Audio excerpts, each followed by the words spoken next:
Hello, welcome back. The boogeyman is real. He hides behind a nuclear cloak.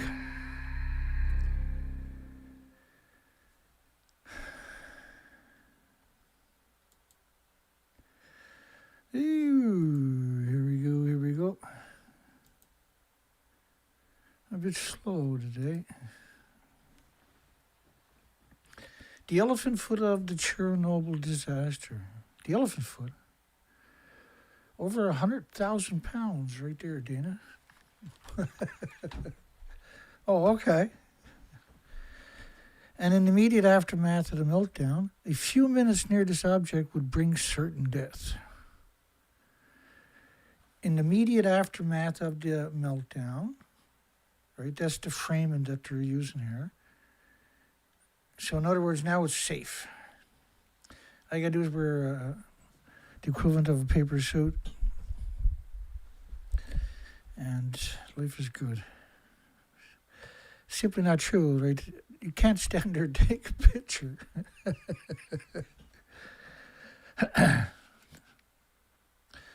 Don't tell, the nuclear industry is crazy, and all kinds of the major nuclear industries posted that.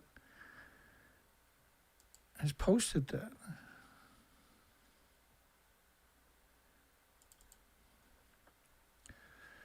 I'm so busted up.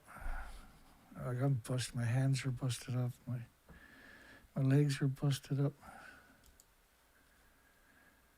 I was out working on the truck today, right? And so, because we finally got a sunny day, warm day. And it's a pretty big project. I want to get out of the way. I forget it. I'm getting old sometimes. I came in the house and had to use the bathroom. I couldn't get down to the toilet. I couldn't sit on the toilet. It took 3 tries. And the third try was like a leap of fate. I hope I'm in the right spot. And I was just, busted up. Just sitting down was painful, on the couch. It was at that moment I realized I'm gotten old. Time has caught up to me, that's for sure. I got to get active now. I start off with a 2-hour sauna tomorrow morning when I wake up. I got my cheat sheet. Hang on, give me a second here. So, you know how long that picture been there? Well, he'd be dead right now if that was real. Well, he wouldn't get that close to it without dropping dead. But I love the fact they call it the elephant foot. It's a really good look over here. Don't look over at Europe. Look at this here.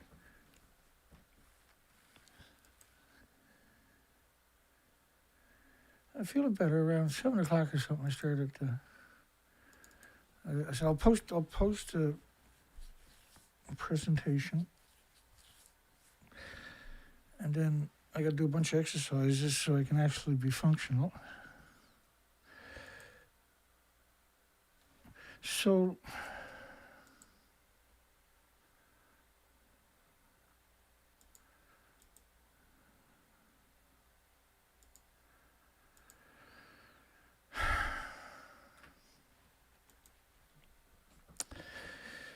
that's 100% real, right? I'm sorry. I didn't mean to grab that one. Okay. So what he done is he took the original picture, which we don't know if it was a mock-up or something, and then he darkened the picture and put him there. I done the same thing, right? I'm actually there alongside him. I didn't die. He did. What's the difference? Am I more immune to bananas and potato chips than he is? I know you don't believe I was there, but I was there. There I am there. I was there twice. Not once, but twice. And I was picking up cockroaches. I'm going to study the cockroaches. There's the only thing that can survive a nuclear meltdown, right? So Chernobyl, now there was 4 reactors in Japan. There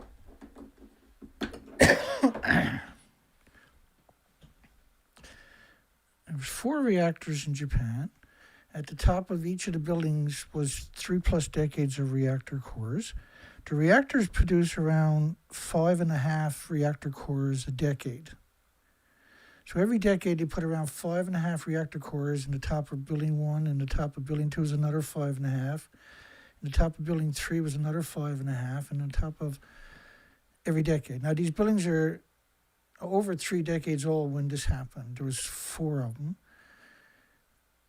And so theoretically, right, you're looking at 15 times 4. You're looking at 60 reactor cores. 60. Scary. We're going to assume there was half of that each in total at the top of the reactor over 3 decades, 4 buildings. And so say 36 reactor cores, counting the reactor cores that were active. So you're talking about each reactor core was equal to probably 100 times Chernobyl. Let me grab that for you, because otherwise, what's the point? Da, da, da. Da, da, da.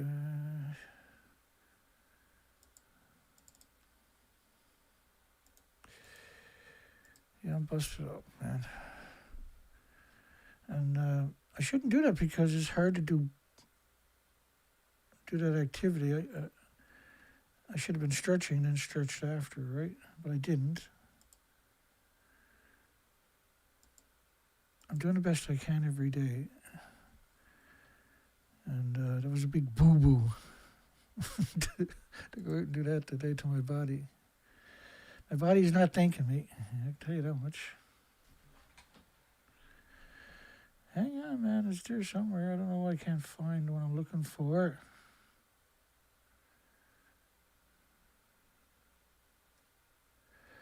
Is it because I got too much? And my cute computer goes into meltdown mode? Well, I think there's another spot I might have it. I do apologize. There's not much I can do. Once it kind of sets my mind on it, I got to go looking. Otherwise, it'll bother me. There it is. I should copy that and paste it in the section I normally go to before we continue. But let's watch this. This was Russia, not Britain or France or China or shithead Canada. The fact that the reactor in Japan is 100 times more powerful than the one in Chernobyl. So each reactor core is what he's talking about, is 100 times more powerful because Chernobyl was a new reactor. It was a small reactor. It was a graphite reactor. It didn't have the fuel pools in the worst possible spot on the planet. And the media, of course, came out now. So just reactor 4 is equal to 900 Chernobyls.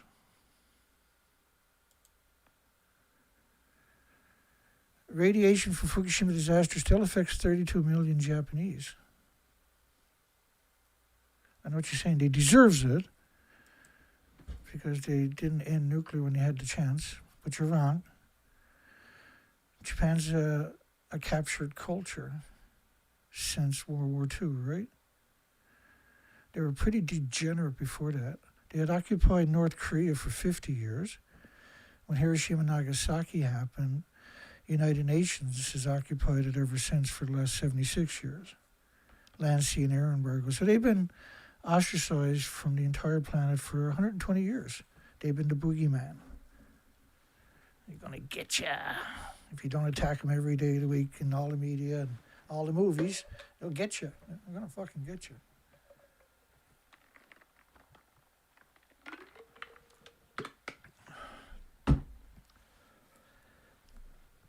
I remember 20-something years ago, it was just around Christmas, and there was talk of North Korea was going to kidnap and hold Santa hostage. And all the kids, of course, had trauma, MK Ultra trauma type right away. They're ruthless.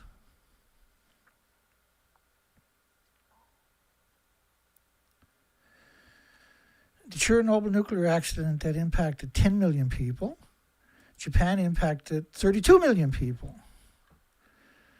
So I'm not trying to be weird or nothing. I'm not trying to be funny or smart, M-A-R-T, smart, or anything like that. I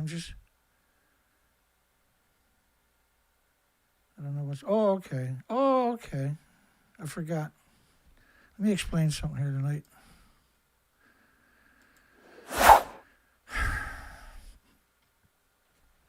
You see at the top of the page it says gold. Now, there's a super chat. But please don't, if you do use the super chat, it's only to get my attention and desperation for something, that's fine. But don't never use more than $1. Half of it goes to Google right away. Goes to an offshore account. You don't pay state, federal, local taxes. And then it goes into a kitty where it's used to pay off fines because nobody can be held accountable. But they're the best streaming platform we got on the planet. And you kind of force it. It's perfectly reformatted for and I'm experimenting with all the features from YouTube partnership. I'm trying to understand things. So you notice tonight there's no advertisement, right? I've had a chance to access everything, and it might get used later, right after the shows maybe, or something like that. Catch it live so you can miss the advertisement. Or just get U-block so you don't have to watch it anywhere on the planet. It is indefensible for nuclear industry, the world's media and the universities, worldwide media, worldwide universities, the nuclear industry, the entire nuclear industry, every university, not just the nuclear classes, nuclear professor, but the entire universities. Is it indefensible for them to assert that Chernobyl is worse than Fukushima? Now, I'm not saying, I'm not denigrating, I'm not downplaying it. Go back and watch 2 videos back of this series. This is the 3rd video on the 40th anniversary of Chernobyl. You'll understand that I'm totally sympathetic to the horrific, catastrophic health consequences for every species and human worldwide from Chernobyl. Chernobyl was truly an event. But it ain't. But Fukushima is an extinction event. If you look at my research for marine expeditions for 6 years, you might cut me some slack and hear what I got to say, hopefully.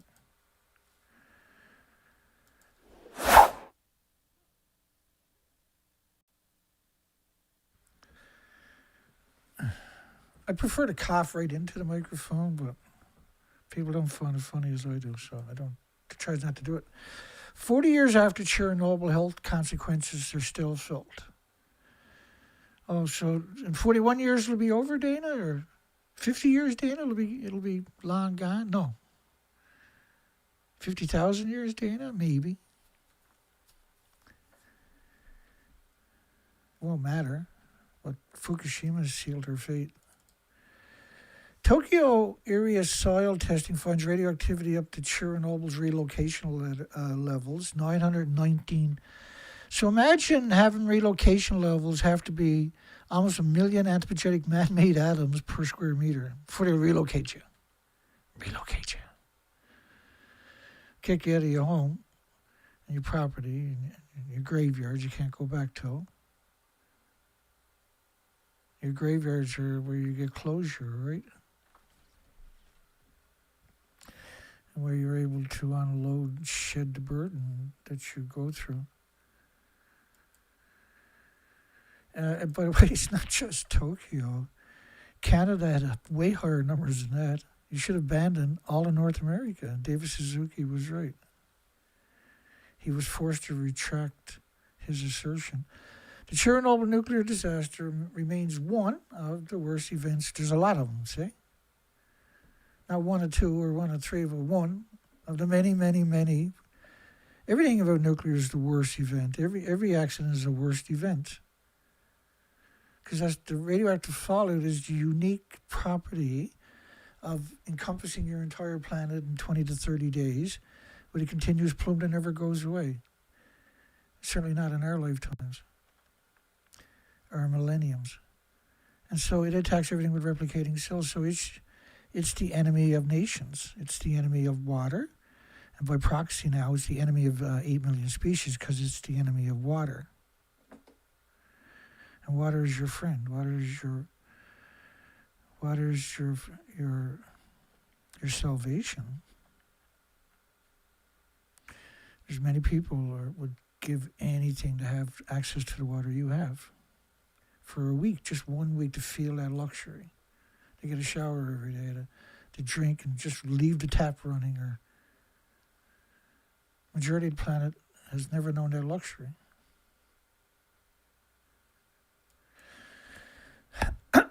On Earth, 3% of the children exposed to Chernobyl radiation were in the womb when diagnosed as healthy at age 7. So it was over 3 million children with permanent disabilities, according to Kofi Annan in 2000.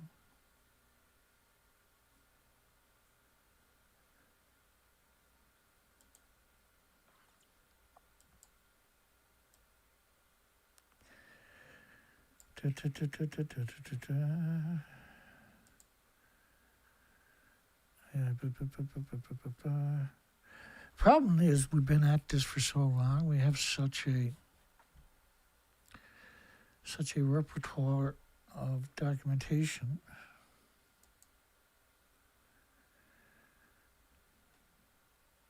That just like typing the word Chernobyl into my search is a disaster. If you're looking for something in particular, it's a disaster. Because you're like, blah, blah, blah, and you're like, I could use all of that right now. Every single time. 3 million children require treatment. This treatment from radiation sickness is permanent. Your body's producing white blood cells for the rest of your life to attack all the damage being produced every second in your body by the explosions of the anthropogenic man-made isotopes. And the more you got, and you're never getting one anymore. Like that might have been true the first week nuclear existed on the planet. But 3 million children, man-made and natural, are different. We call man-made because it's not created by the solar system, so your body doesn't know what to do with it. It attacks it as a foreign lethal object, which it is. The doctors in the 50s would describe it in their papers, because everything was new back then. They described it as a biological weapon because of that particular attribute. And this was true for every species.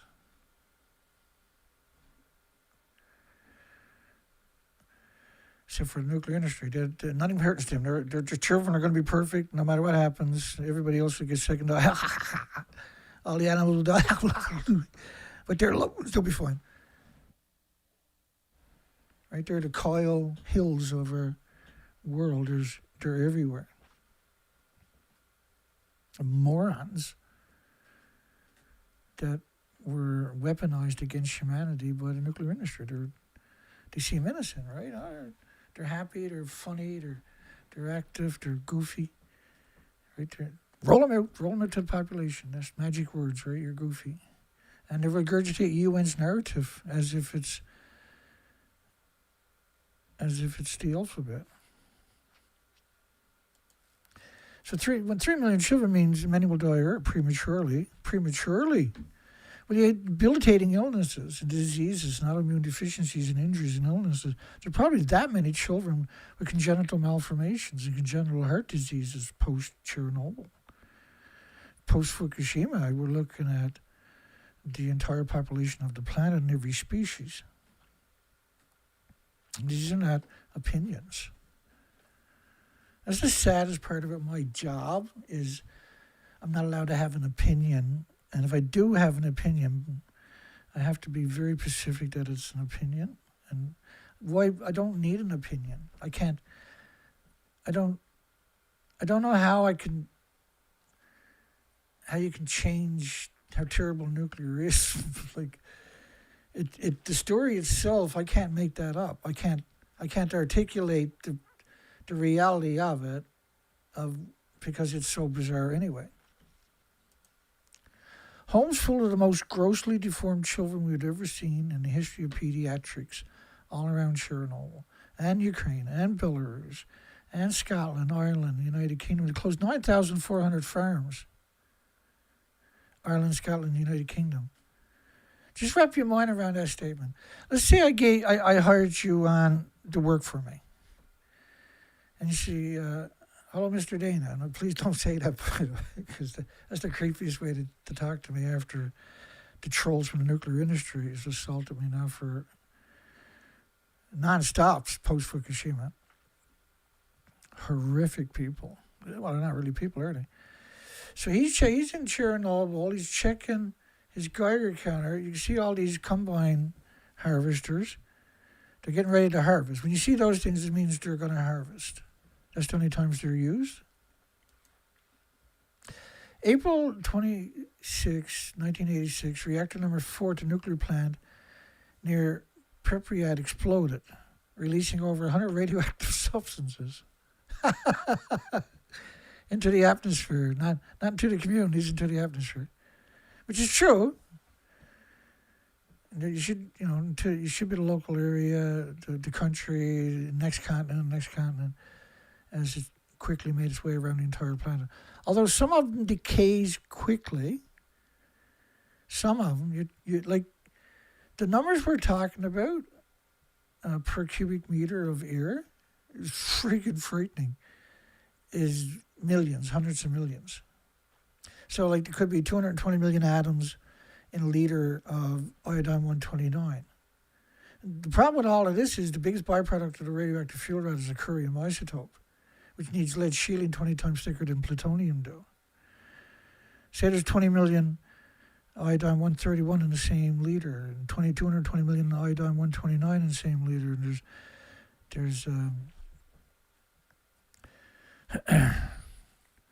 there's 400, 500, 600 long-lived isotopes that can make it around your planet in that same liter at absurd numbers. So you're talking about reality, like I've heard Loren Moret say it on a number of occasions and quantify it, that whatever number you look at, you multiply it by 600. Because that's how many isotopes you're talking about. And even then, you're going to be low-balling it.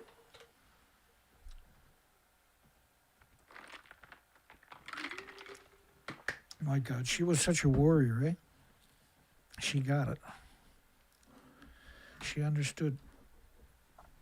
And she had exposure, and she had a big push behind her. Hid away out there working silently. And good times before YouTube had all kinds of algorithms and censorship. I went to war for quite a few years. Soviet authorities kept quiet and the world was only informed a few days later after a Swedish engineer detected unusual levels of radiation. Catastrophic events. Thousands of residents were evacuated, but many of them exposure had already occurred. See, it's not broken English, it's misrepresenting the reality of it. Like that was your building and you were on vacation and you got a picture of that. And your manager said, it's not too bad. And you say, well, there's nothing left. There's a big hole in the building. It's all gone. Now, if it's a nuclear building full of nuclear material, it's a million-year catastrophic event for humanity and the 8 million species. Excuse me. What do we got here? Is that our first message? We hit a jackpot tonight. Let me scroll up a little tiny bit.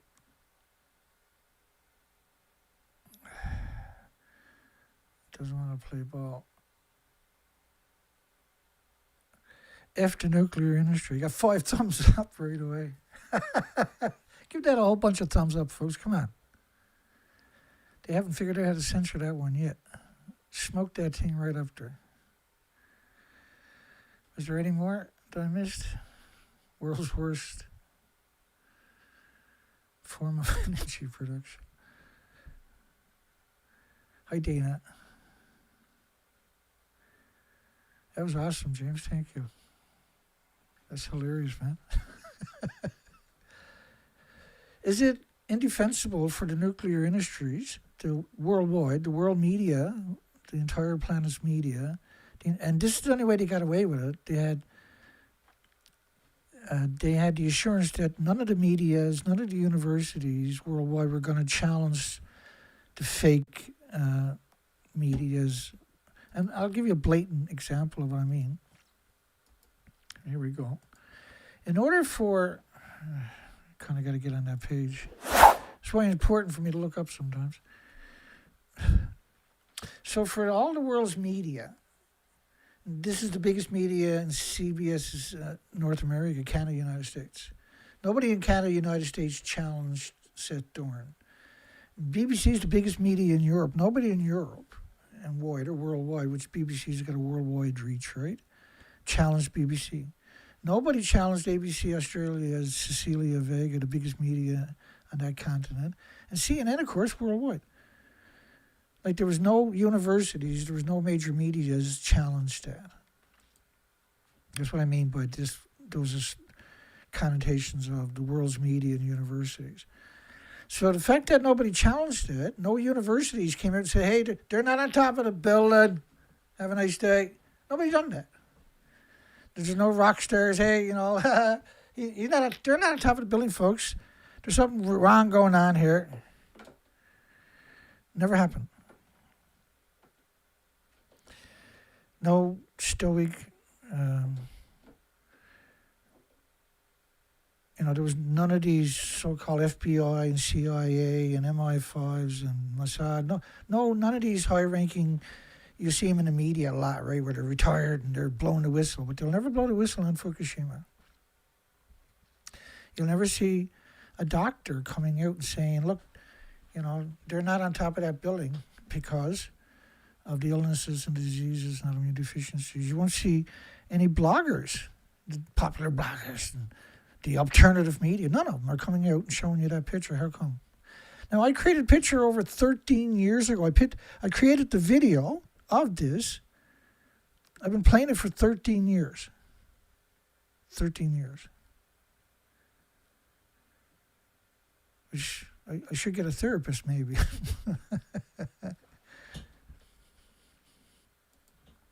No, this is so important. It's the most important. I'm not doing this because it's easy or it's fun. It's very serious. It's not a game, especially amongst children due to the consumption of contaminated products. So cases of thyroid cancer had increased significantly after the accident in the weeks following it. So contaminated products from the week following the explosion. So the only reason that there's any, you're saying the only reason there was cases of thyroid was because in the first couple of weeks after the accident, people were consuming contaminated products. Right, and so it's an absurd lie. But this is the reason the industry gets away with it, because they're not worried about universities or medias challenging their lies. It's never going to happen. It's just never going to happen.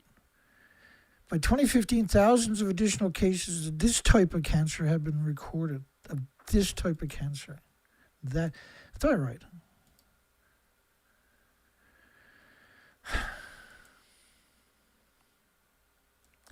Well, I gotta relabel stuff. See, if I relabel my favorite stuff, of course, anything I got saved into my sessions will turn black on it, right? It won't be recognized anymore, and I have to go find it and replace it if I can remember where to or what it is. Because you'll get a blank, you won't even get the name of. Well, I think you do actually get the. I got a tendency to do mine is like a screen capture, so you're not going to retain that in your head. I have a good memory of where things are too. That's how I've been doing it. And I can visualize, like this one I can visualize it. I don't need to see it. 865,000 cancers in the first year. So you stop releasing those statistics. So they're not talking about thyroid cancer.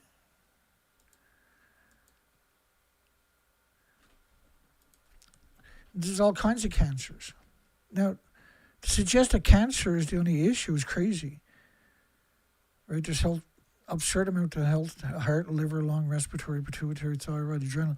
What happens is your immune system is compromised because you're producing radioactive hormones and radioactive stem cells for immediately, all day, every second for the rest of your life. So your immune system is like, oh, I don't know what's going on. This is crazy. This is man-made. This is not something that was on the periodic table for the nuclear industry invented it. It doesn't come from space. It's not indigenous to our solar system. We won't find it in the Milky Waves. These are man-made anthropogenic isotopes. Man-made and anthropogenic, by the way, are the same thing. But because I'm trying to instill a weapon into people so that whenever they have a conversation or a debate, they're going to win it hands down. There's nobody going to bully them. Nobody's going to trick them. And nobody's going to stand up to be able to handle the truth that's going to come at them. Because the people who watch my programs, my presentations, are very fucking versed in the defense of the propaganda and then the defense to the propaganda, right? They have the answer. They have the solution. They're weapons.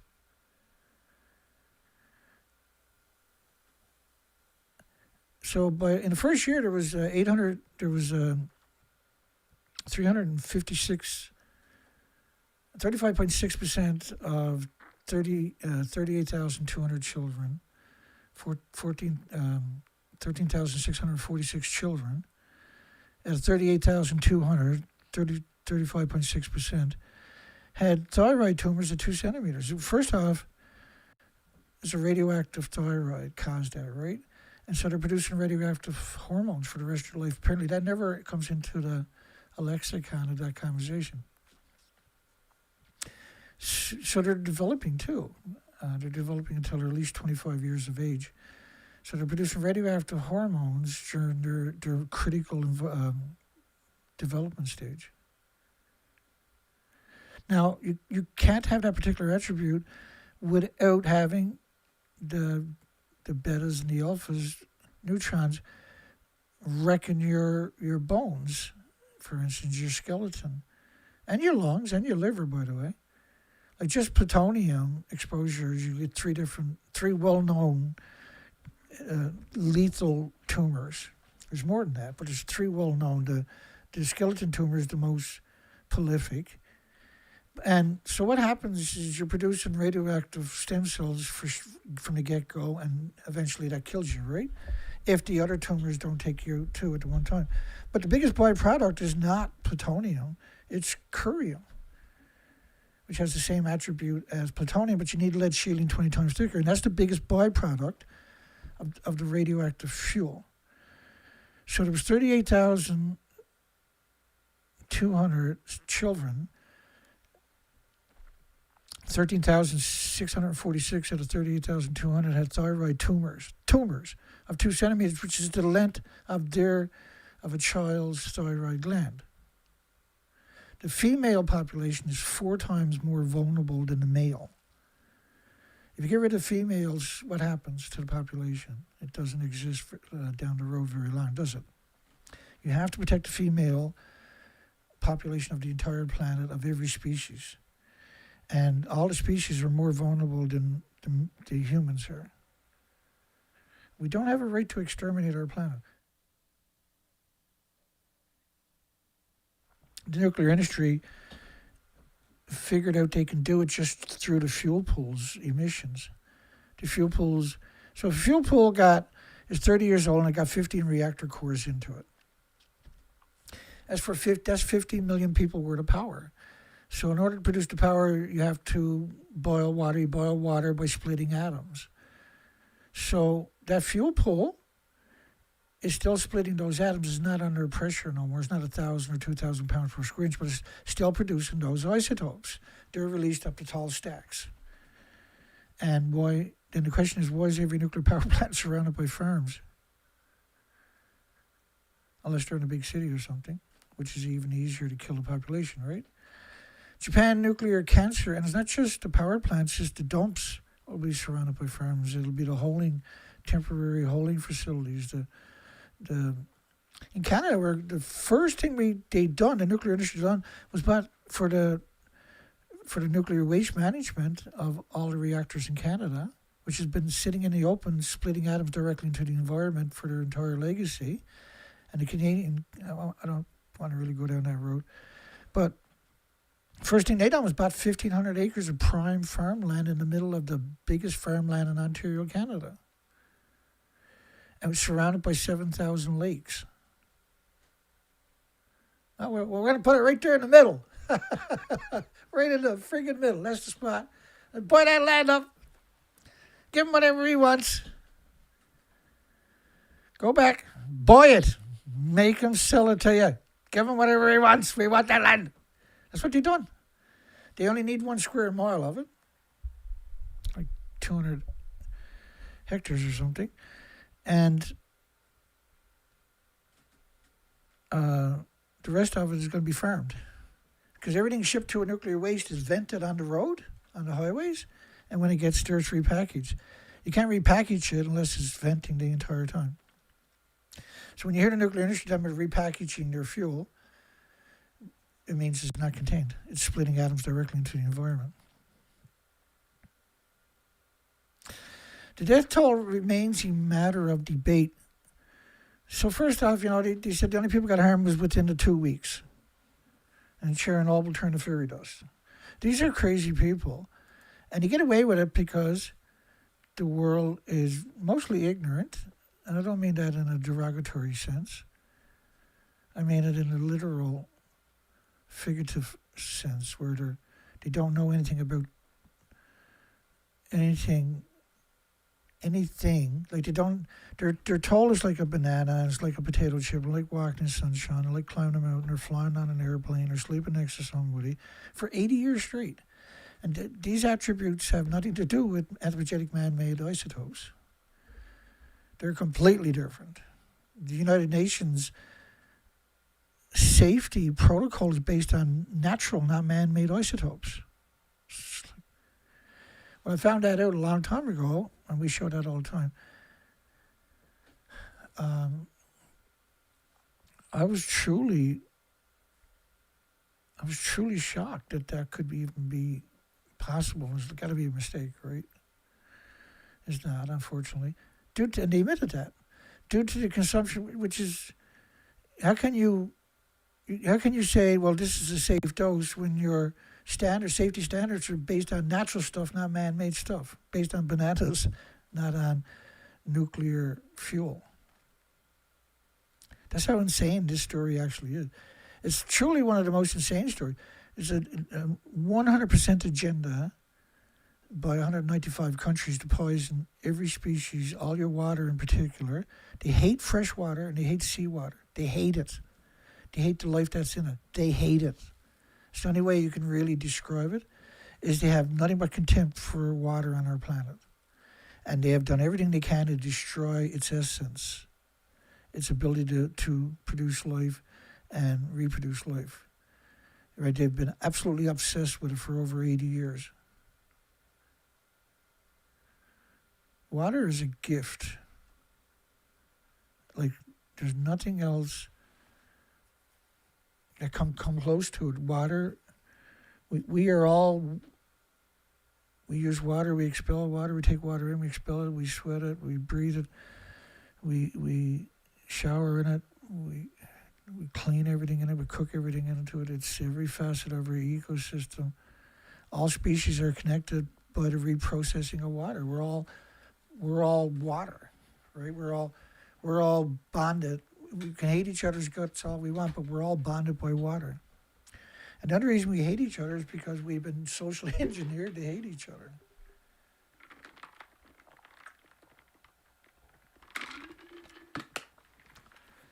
The war machine can't make any money without wars. And so the best way to have a war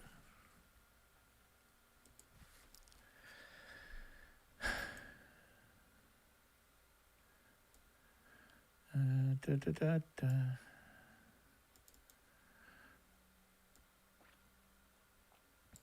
best way to have a war,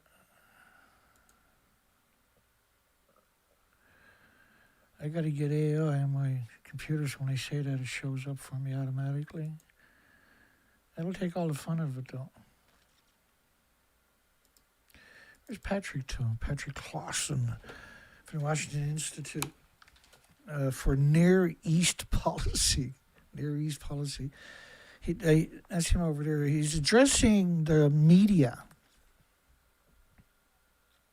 So this tells you how incredibly entrenched the media is with these. So what he's going to explain to you is the best way to get the war with Iran is if we started ourselves. And he goes on to explain, or not explain, but to suggest that every war in our recent history was started as a false flag where they attacked themselves and blamed it on the country that they wanted to go to war with. I frankly think that crisis initiation is really tough. And it's very hard for me to see how the United States president can get us to war with Iran. Some people might think Mr. Wilson wanted to get us into World War I. You may recall he had to wait for the Lusitania episode. Some people might think that Mr. Johnson wanted to send troops to Vietnam. You may recall he had to wait for the Gulf of Tonkin episode. We didn't go to war with Spain until the until the Maine exploded.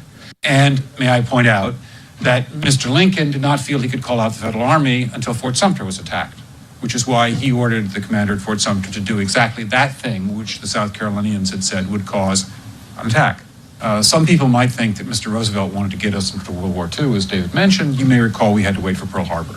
So if, in fact, the Iranians aren't going to compromise, it would be best if somebody else started the war. It would be best if somebody else started the war. I don't know how long ago I made that video.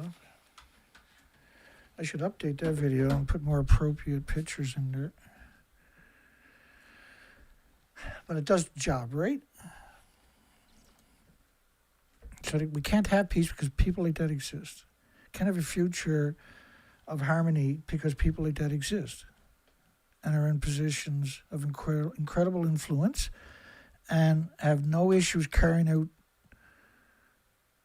have huge, like the military-industrial complex funds people like this because they're willing to start a war which brings trillions of dollars to their investors. And so it's the most abusive cycle imaginable. And then the GMO, right? In the weeks following the explosion, so to suggest that contamination from Chernobyl was the weeks following the explosion,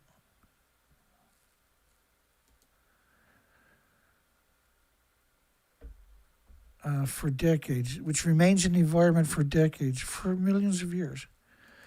The problem with the nuclear industry is telling a lie is what they do, right? This story from today, whatever the cost, Lukashenko pushes to farm Chernobyl-contaminated land 40 years on. Lukashenko. Now, I know that's not his name, but that's what I was calling him when I was reading the story. Lukashenko.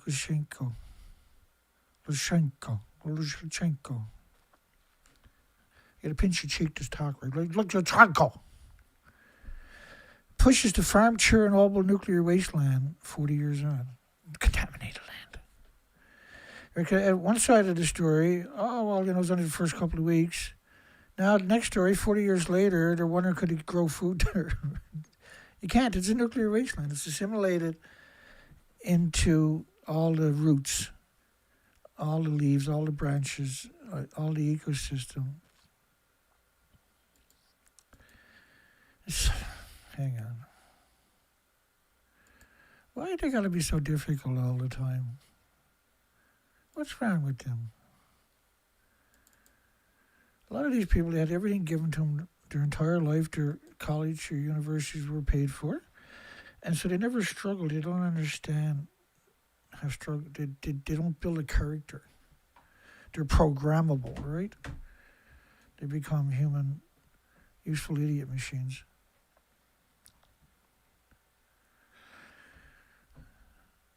I missed what I was supposed to do that time. Hang on. I'll make a point here. A very, very good point, I hope. Now, we grow food in nuclear wastelands all around the world all the time. Nobody thinks to ask the question, is this sensible? Just it doesn't get asked, or there's no inquiry. There's no concern about it.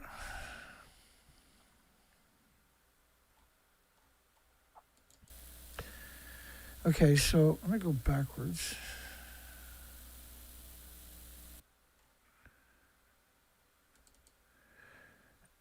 It pushes to farm Chernobyl-contaminated land for 40 years, 40 years later. But there's an absurd amount of studies that's showing growing food in a nuclear wasteland certainly is stupid. It's going to get sucked up by grapes and sucked up by strawberries. It's sucked up by any species out there. All plants are great monitors of radioactive fallout, and tomato plants and everything else. And then, if you look at every nuclear power plant, you'll see one thing, particularly with high shots, you start noticing there's quite a lot of farms in these places for some reason. Then eventually they discover that almost every single nuclear plant, as far as you can see, if you get from like a satellite picture, is surrounded by farms. Potatoes suck up, fruit trees will suck up the radiation. So this is established, and it was not just like a handful of these studies. This is PubMed, this is the government's peer-reviewed studies. Now, the idea of these studies are to downplay the significance. And like, if you trust the government, then you've never been on a video like this before. Translocations of whatever, like translocations. So then the question is, when you know growing food alongside a nuclear plant will end up, well, that's a good spot now. You can do all kinds of studies and downplay the effects of the. This is going on. 1,000 fuel pools worldwide are hemorrhaging radiation at the tall, skinny stacks. Right, those tall, skinny stacks are the fuel pool emissions. And it's enormous emissions. And every year there's more emissions coming out of the same chimney. Next year they're putting more fuel in the pool, so there's more emissions. Every decade there's at least 5.5 reactor cores splitting atoms in the fuel pool that are going up that and then ending up in those farms. 10 years later there's 30 reactor cores. Well, I'm talking about buildings per building. That's what each building, reactor core I should say, is producing. So if you got more than one reactor on the site, then double your numbers. Triple your numbers for 3. So having these farms are guaranteed to be hideously contaminated. So growing food in a nuclear wasteland, which was the right thing not to do, and he'd done that right thing for 40 years, and the land they're talking about is not a very significant amount of land. Right, they can do it somewhere else. They don't need to choose a nuclear wasteland to do it. 1.8 million hectares of agricultural land.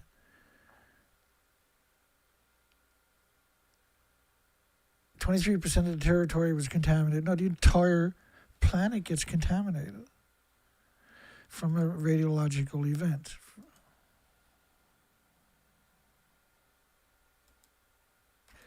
Right, so when you look at any isotopes emissions, right, the last couple of decades, the modeling covers the whole planet in 20 days or so. That's 20 days, 21 days of Neptunium, which decays to plutonium after 2.5 days. Authorities established a network of radiation-affected and exclusion zones across large parts southern Belarus, taking more than 265,000 hectares of farmland out of use. Yeah, because the nuclear industry, they're only going to acknowledge 0.0012 of a percent of a percent of a percent of the actual land that's contaminated. We must revive these lands, whatever the cost, and as gradually return less contaminated areas, less contaminated. So there's a lot of highly contaminated areas still in that country, right? Lukashenko said his government is introducing a new system to restore what he called the so-called Chernobyl lands, arguing the issue was once politicized. No, it's radioactive fallout shit. It didn't last forever. He said authorities have developed a framework to assess each district and plot and to build dairy farms around which land could be safely used for feed production.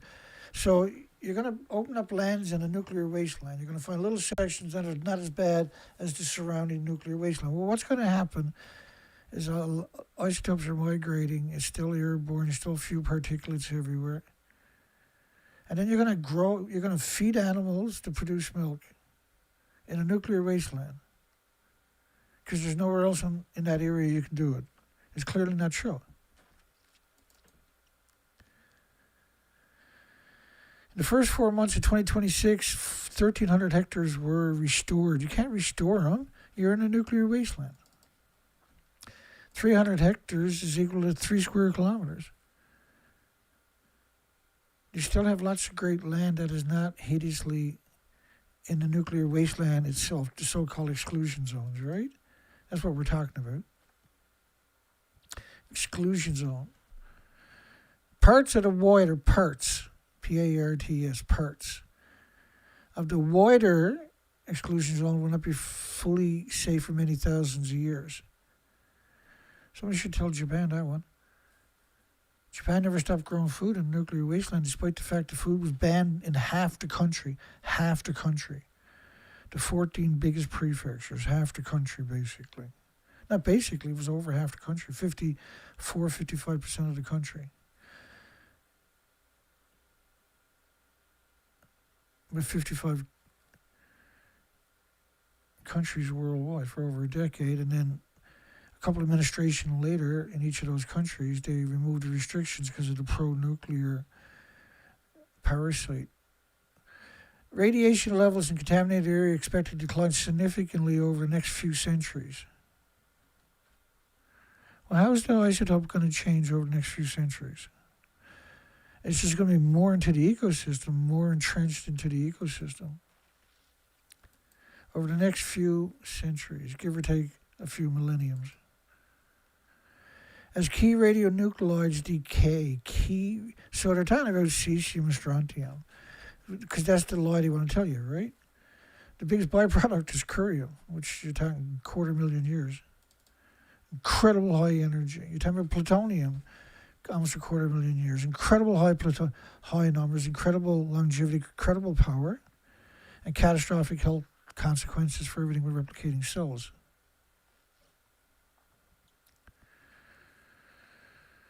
Experts, environmental groups cautioned that returning land to agricultural or forestry use too early could redistribute radioactive particles and spread contamination in previously less affected areas, posing a risk to human health and ecosystem. So they gave you the traitorous Greenpeace narrative. And again, Chernobyl, 40 years later, learning from the past. The world's biggest nuclear accident. Fukushima is equal to every nuclear accident on a planet times hundreds. That's reactor 3. That's full speed. At the very top of it, that's the fuel pools, around 8 reactor cores. And the reactor core itself, 9 reactor cores, minimum, getting ejected into the environment. That happened 4 times the last 2 inventories. But the reactor 4, officially, that never happened. And they're so blatant about it. There's no media is going to call them out. There's no media going to call them out. That's why we get that poll. Is it indefensible for the nuclear industry, the world's media, and the universities to assert that Chernobyl is worse than Fukushima? So each of these buildings is equal to around 900 Chernobyls. These were pure uranium. They're pure plutonium. These were massive reactor cores. This was 30 years plus of reactor cores stored at the top of the buildings at a rate of about 5.5 a decade. And some of it was in the common span fuel pools. Some of it went to France and United Kingdom, to Donneray or the Windscale, and was reprocessed into weapons. And then it came back to the site. They don't have a repository anywhere, so they keep the entire inventories at the top of the buildings. And when you're thinking about 2 buildings, that's just too blatant. That's too blatant. That's my 2 shock pictures. Shock! I'm trying to get my inner autism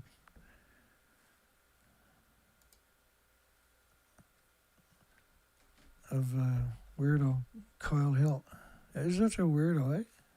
What a loser he must be in real life. Were French people told that Chernobyl's clouds stopped at their borders? Yeah, France was. We've covered that a lot over the years, by the way. It was one of the cartoons they cooked up.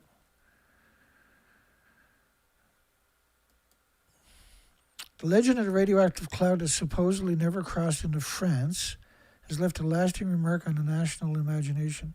Yet that narrative was rewritten many times over the decades. Well, that narrative, we've covered that a lot. They told the population that it couldn't get into France. It stopped at the mountains is what they told them, right? That was the original narrative. They changed I think they changed it after 6 days or something. That was 6 days way too late. The weather map broadcast and television shows the stop sign above the Alps. Again, there you go. For which the weather presenter recently apologized. Recently. 40 years later.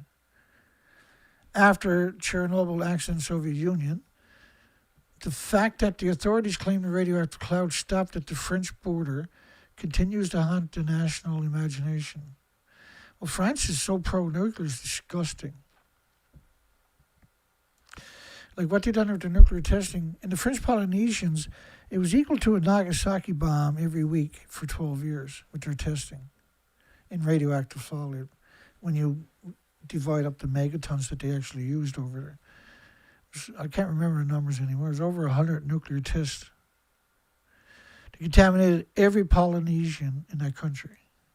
They were having these jelly babies. They're just lumps like jelly. France must clean up Algeria nuclear test site. They actually caused a civil war in Niger for over 60 years so they can get very high grade uranium for dirt cheap. Right? They destroyed the whole country so there'd be no opposition. Still happening today, right? There's still, at any given time, there's at least 4,000 French soldiers, and who knows how many from the French Foreign Legion are there. France must give which are assassins, right? France must give the Algerian authorities the full list of where the contaminated toxic waste was buried. France refuses to acknowledge the victims of the French Polynesians or the Algerians. And the tailing ponds for the Algerians and the Niger was used to build schools and hospitals. They're just wicked, evil people. Recently, we covered this not that long ago, France admitted to dumping at least 200,000 radioactive barrels in the middle of the ocean. Now, to have it, they didn't dump them in one place. They dumped it in fairly shallow water, less than 200 feet typically. And these barrels, of course, they're crimped at the top and crimped at the bottom. So when it gets down, every atmosphere, every 33 feet, there's 14.6 pounds per square inch. So once you compress it, then the crimped tops and bottoms are going to let go. So before it hits the bottom, it's hemorrhaging its inventories into the environment of nuclear, high-level nuclear waste. And so what they were doing, these shallow 200 feet continental shelf areas are the nursery for your oceans. It's unconscionable.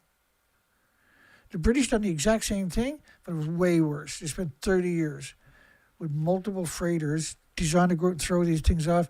And they had expert marksmen on top of the ships and the barges that anything that didn't sink got shot. It's gonna crimp anyway, right? The crimps are gonna come off the top and bottom at some point anyway. But you're gonna lose at least one top or bottom on each barrel before it hits the bottom, because time it gets down there, you're at 40 to 50, 60 pounds per square inch. The barrels can't handle that. They'll crumble, right? And so the inventories are immediately released into the environment forever. This is a sickness. This industry is a disease on our species and our planet, particularly our species and our water. They're a disease, and they know it, and they're doing it on purpose, and they're aware of the consequences of it. They had no illusions about what they were doing. Are very secretive about it on top of that, because they knew it's stupid to poison the planet. It's stupid, particularly with this type of poison, right, which is catastrophic to everything with replicating cells, and put it into the nursery of our ecosystem. How do we forgive a nuclear industry for that? How do we look away from that? How do we pretend that never happened? How do we push that out of our consciousness? I don't. Ukraine 40th anniversary of the Chernobyl nuclear disaster. Give me another vodka. 40 years on the Chernobyl, France reiterates its support of the victims of the accident. Doesn't give a shit, one shit about the Nigerians or the Niger or the French Polynesians, but they support the victims. Just disgusting. And pays tribute to the heroic courage of the people who worked to contain it. It's simply not true. They don't have any compassion. Not one morsel.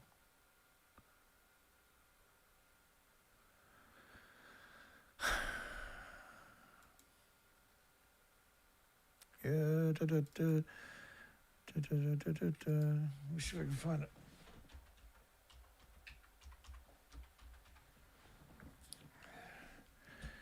There you go.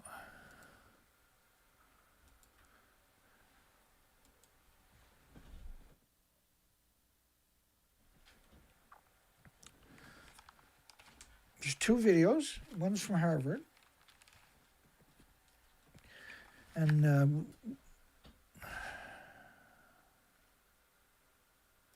Oh, that's right. I'm sorry.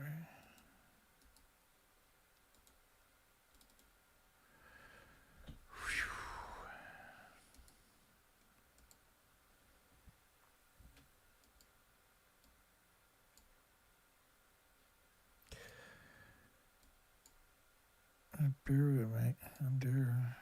Just got to set the volume because I don't want to rock the house wherever here too, so to speak. I'll adjust the volume in real time. I'll play two of these. There's over 600 helicopter pilots died at Chernobyl in the first couple of weeks. Were dead. France doesn't care about them. Doesn't acknowledge them. Nobody does. Only me and you. And you know well I'll play it again. Chernobyl, Hang on. the helicopter pilots that came in, and you know well at Chernobyl, the helicopter pilots that came in and that deposited the heavy materials to try to put down that fire, which was This is a very Harvard different University. kind of event than what we're looking at now. But still, You're talking there were about helicopters, Fukushima. and the pilots all died from radiation exposure. Here's a decision question. So they were talking about Fukushima after it happened that first month, first couple of weeks. And they were talking about the helicopter pilots from Chernobyl, they all died. But there's actually a documentary, and I got a little part of it. It was heroism. During this operation, 600 pilots are fatally contaminated with radiation. All of them will die. But their efforts only buy a few days. Although it has been covered over, the fire still isn't out. So it was for naught. Nobody succeeded. It didn't make any difference.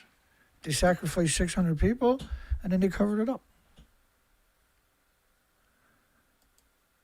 So when France tells you, pay tribute to the heroic courage of the people who worked, majority of them were jacked off the streets at gunpoint with buses and taken there to work for 25 seconds. And we're talking tens of thousands. It was heroism. During this operation, 600 pilots are fatally contaminated with radiation. All of them will die. But their efforts only buy a few days. Although it has been covered over, the fire still isn't out.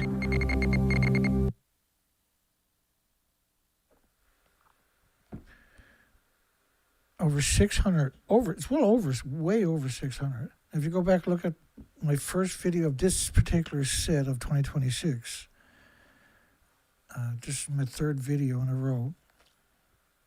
We got curb stomped on the first two.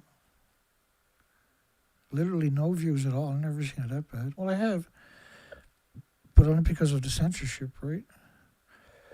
Not lack of documentation. There's nobody who produces the documentation I do. That's the sad part about it. So the worst censorship is going to come right up my pike. Strike on nuclear facilities and other hazardous sites has now become a reality. They've been attacking us nonstop for 80 years. One of the strikes we're talking about is this drone. So when you look at that picture, you got to appreciate they got every piece of the drone. And they brought it out and put it in the snow and took pictures of it, and that circulated right away on social media, and then major media picked it up. So if there was a lot of damage and there's danger there, how did you go in there and recover all of this? Why would you anyway? And if there was a warhead on it, how come it all remains? The engine doesn't even look damaged. It fell out of the sky, and they brought it in, laid it there, and then they blew a hole in the roof right alongside the accessible walkway. There's nothing on the roof to burn. It wasn't the containment itself, it was the maintenance area. They need to invoke it, say, as part of their fear campaign. People wearing hazmat suits in Chernobyl. These are hazmat suits, Dana. These are not hazmat suits. There's They got a hoodie on and a pair of pants on. These are painter suits. But anytime you see paper suits or stuff like that, they'll always put the word hazmat suits in the disgusting media. The world's worst nuclear disaster. No. The world's worst nuclear disaster. Chernobyl is brutal, don't get me wrong. And I covered that pretty extensive the last 2 days. Particularly my first video. Holy shit. Let me give you an example. Do this again. So people wearing hazmat suits. We'll come back to that and then pick up again after. The world's worst nuclear disaster. Okay. And there's no harm, no foul, no penalties for any lies. There's no incentive not to lie for the nuclear industry and for the public speakers in the nuclear industry. There is no incentive. They go to university to get an education to get that job to come out and lie.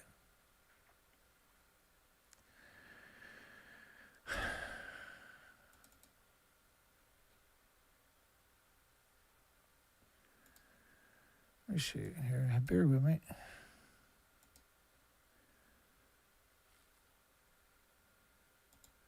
You can't keep up with it, eh?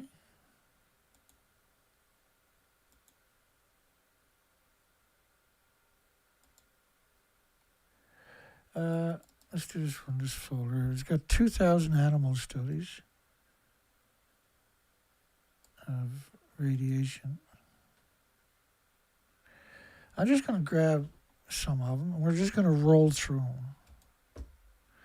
And I want you to appreciate how many things they studied. Because if you go down the rabbit hole, you'll hear them all the time saying, well, very little is known about the effects of radiation.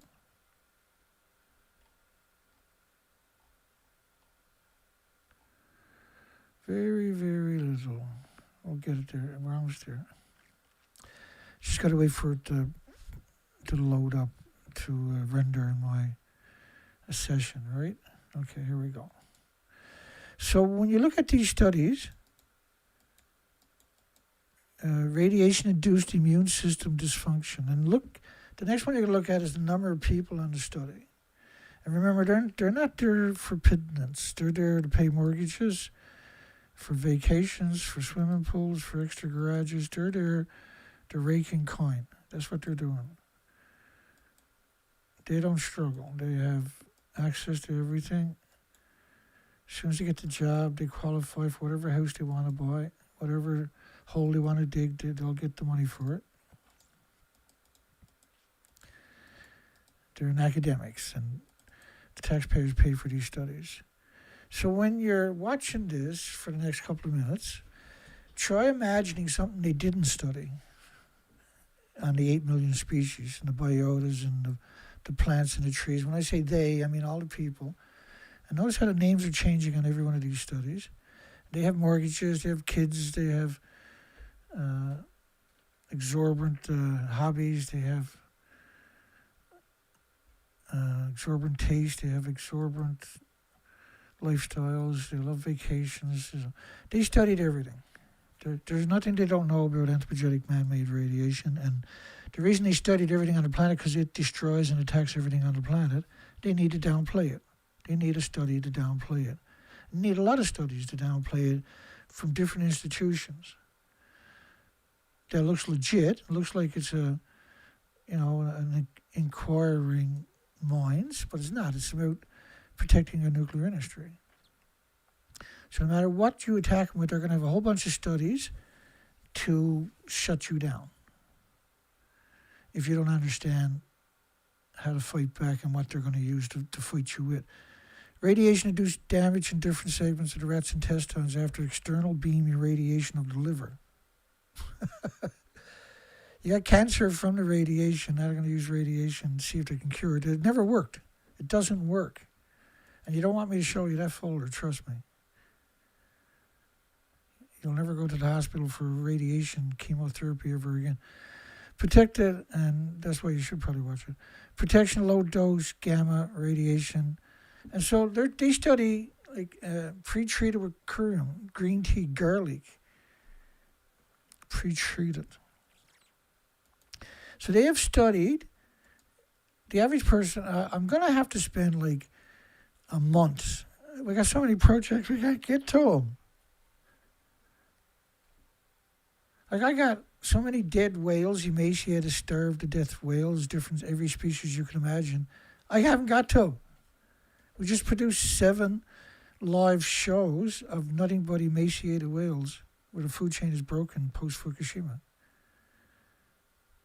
Chernobyl was 600 miles away from the ocean. Fukushima was right on the biggest ocean on the planet. So when you're looking at these studies and you hear an academic, so just imagine this is playing in the background. I'm just going to slowly run through now. And the scientist is up on the screen where I'm to, and he's saying very little is known about the effects of man-made radiation. The only studies we have is on a healthy 20-year-old male, and it was only for 1 minute. So very little is known about the effects of man-made radiation on humans. We don't study that. And there's so many of these people out there doing that. These are incredible educations. Pedigree, come from extremely wealthy families. They have a gold spoon in their mouth. They have incredible, legitimate education. Straight up aced everything in there. They were destined to get that job, to come out and convince you that it's innocuous and benign. It's like a banana, it's like a potato chip. There's no adverse side effects. It couldn't hurt a fly. I've heard them say it. I've heard senators and Congress people saying radiation's never hurt a single human on the entire fucking planet ever. Not a single time, ever. Nobody's ever died from radiation. And then if you go down and take a tally at the hospital every week, every big hospital got multiple floors. They got one floor where everybody whispers when he talks about it. That's where they bring the radiation people to. I'm not supposed to say anything, but don't go up there. Don't. They want you to go up on that floor. You do not go up there. You hear me? You hear me, boy? The magnitude and relevance of, like, from the waste isolation pilot plant repository in New Mexico, I made a video in response to the kitty litter event. It cost $6 billion. The kitty litter event that cost $6 billion to cover it up. Elevation of protected effort. So, like, when you try to convince you, and they're really good at it, because you'll never hear my narrative, or you'll never have a real debate. Any debates they have will be with controlled opposition. Everyone would have failed. So when they're telling you very little is known about radiation, the appropriate thing to do is call him a degenerate lawyer. Don't sugarcoat it. Don't be nice about it. Don't apologize for it. You're fighting for humanity and the 8 million species. Hold your head up high and light them up, like with knowledge. Influences vitamin E deficiencies and onset of radiation-induced cataracts. So there's very little known about radiation. Right? They study techniques for nanotoxicology. None of these people know anything about radiation. Very little is known about radiation. Right? They done this study here. Cirrhosis to your liver, abdominal predictors, asymptomatic radiation-induced like if you go over to Science Direct and pump in radiation-induced, it's a pretty humbling experience.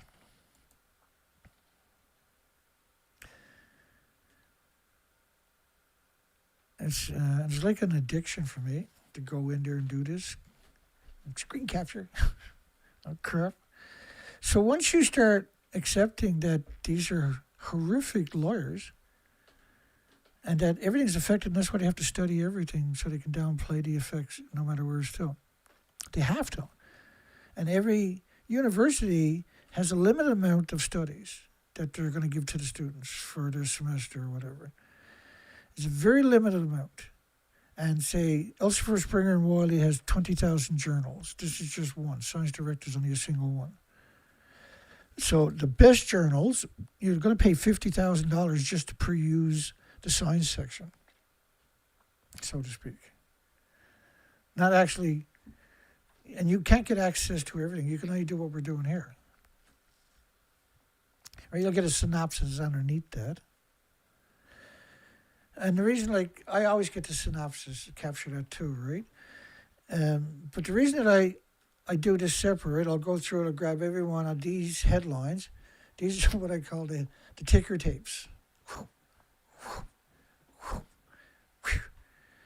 And then the ticker tapes are meant to subconsciously give you authority. Right, because you know that you can't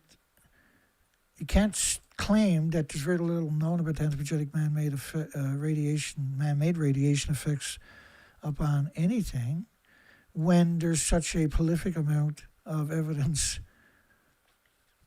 that smashes that assertion. But that assertion is the main assertion. Obstruction syndrome. They got a name for everything on top of that. And then at the top of the page, there's these different research sectors. Right? Parasite embryology and control, effects of gamma radiation on life history, traits. So they study every species, every insect, every parasite on that insect, every organ in that insect, every hair on the leg of that insect, literally is a separate study. And it's done. China does the same thing. Russia does the same thing. Pakistan, Canada, United States, every nuclear country does the same thing. And the majority of the studies are given to Elsevier, Springer, and Wiley in North America for free. They get it for free. And they're going to charge anybody who wants to see it, money, and they got to have certain credentials for most of it. They got to be a student, or they got to be this, or they got to be that, before they can get access to it.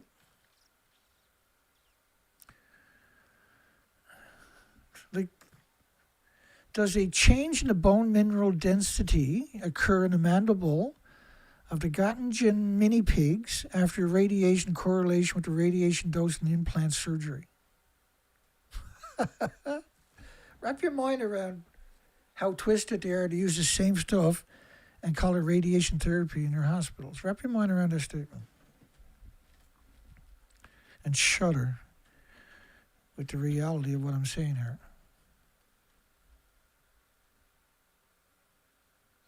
They studied everything. There's nothing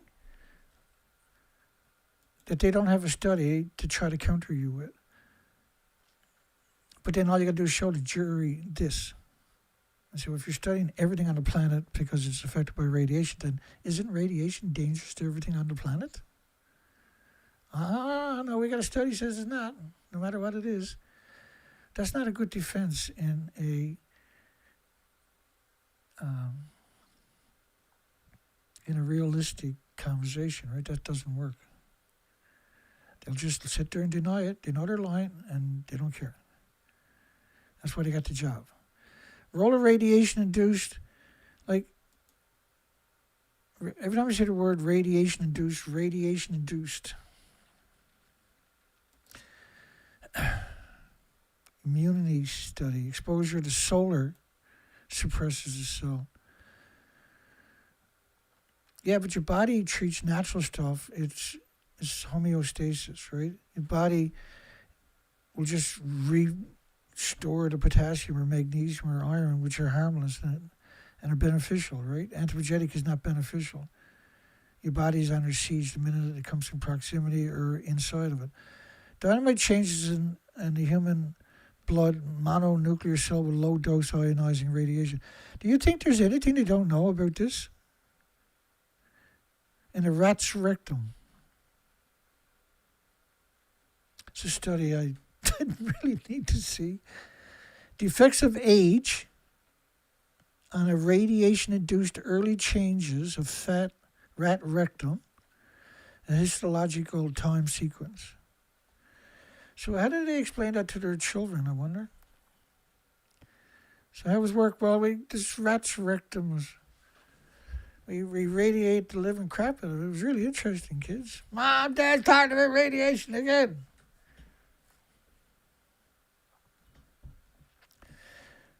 Let's read the first part. The effects of age on radiation-induced early changes of rat rectum. Oh, that's radiotherapy oncology. The effects of age on radiation-induced early changes of a rat rectum. I don't want to know why they made that study. I unfortunately, I can guess way too accurately, unfortunately. Hopefully you can't.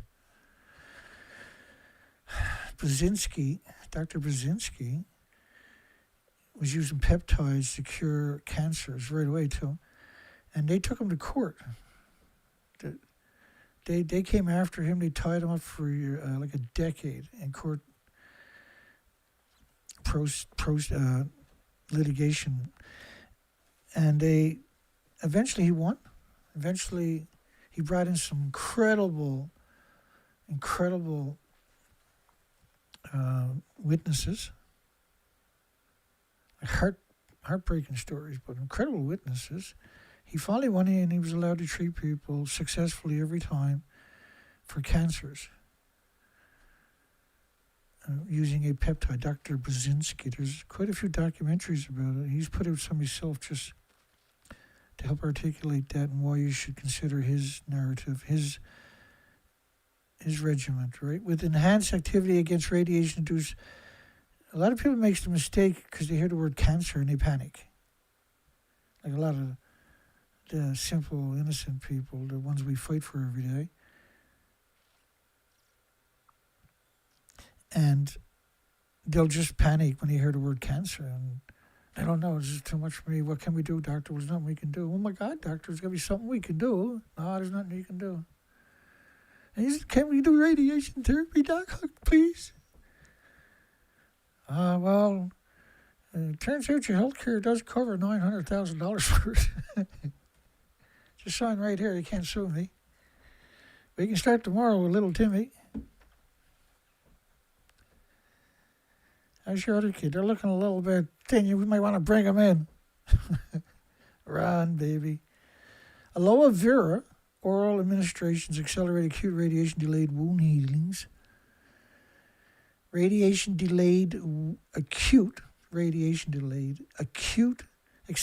acute radiation-delayed wound healing by stimulating transforming growth factor B and fibroblast growth factor production. So very little is known about radiation. The relationships between radiation-induced, very little is known, see? Radiation injuries, early radiation injuries, appearances of early radiation injury to the lung. It's your best friend, though, Dana.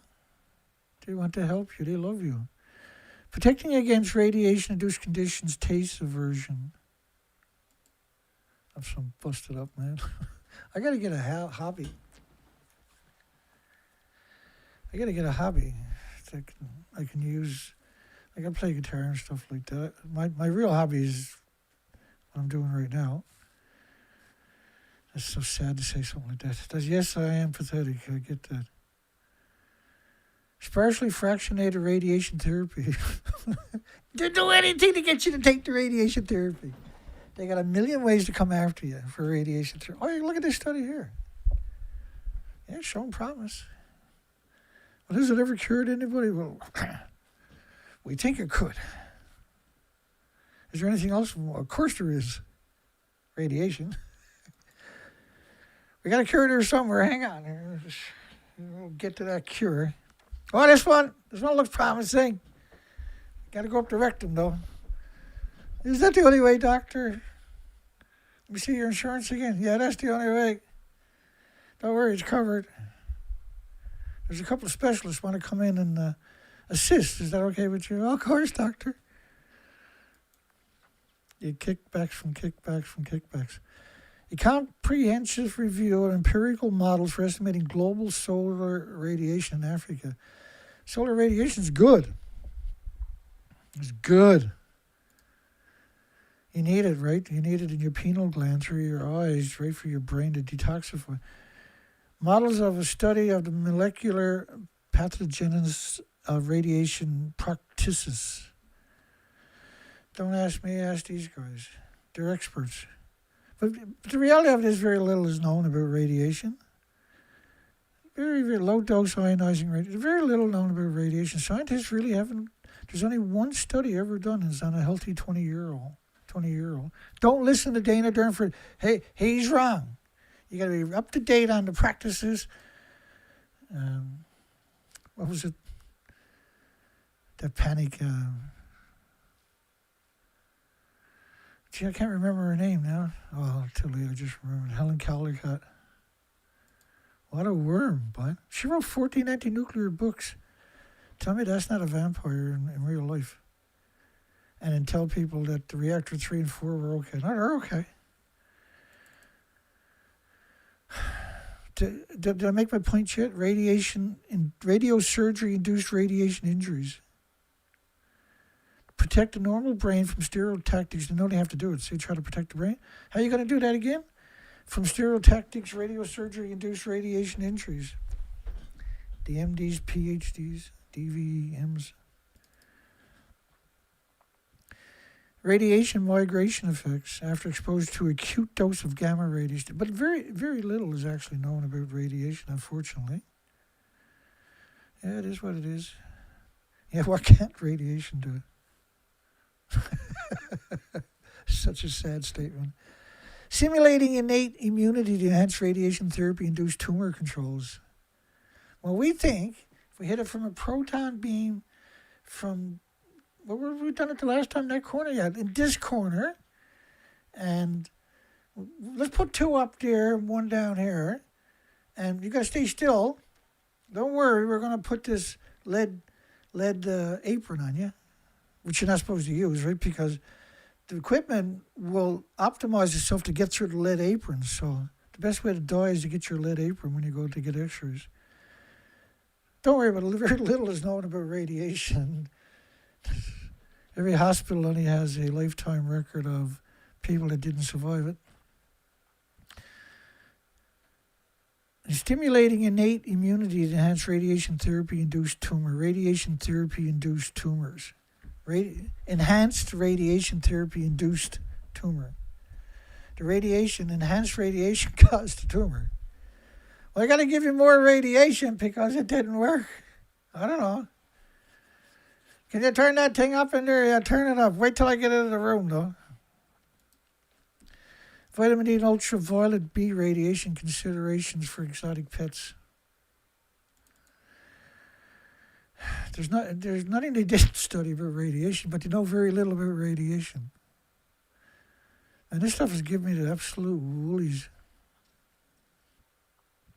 Skin of mice exposed to a fractionated gamma radiation. It's all good till the tumor gets really big and starts talking back to you. Starts hogging the remote control on the couch.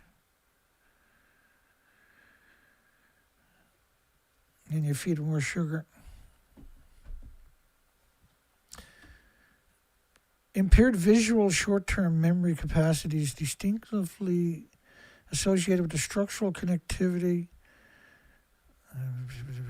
Preterm-born adults.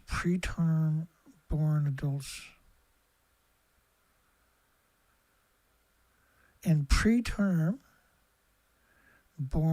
adults, or they're born preterm. Brain's a little slow here tonight, isn't it? Artery damage from radiation-induced erectile dysfunction. You know, we got rectums and artery damage to radiation-induced erectile dysfunction. Solar radiation is a swift pathway. So think about all the species, right, getting sterilized. Solar radiation, swift pathway They know very little, but they know everything, absolutely everything. A rat model against chemoradiotherapy, is always like, it starts off with chemotherapy because you don't want radiation therapy, and then you're dying. You're going to die. Well, okay, let's break out the whole fucking radiation therapy then, Doc. Yeah, just sign right here, baby. Woo! We're getting a new swimming pool. Plus radiation-induced oral aging-dependent changes radiation response to the adult rat brain. Poor rats. Acute radiation syndrome treatment. So cell therapy, injection alone for a treatment of acute radiation syndrome. But very little is known about radiation, unfortunately. You only have one study on a healthy 20-year-old. It's only for 1 minute. The treatment of acute radiation syndrome in a non-human primate model. Non-human. Don't worry, they done it to humans too. Total body radiation. Yeah, just lie still.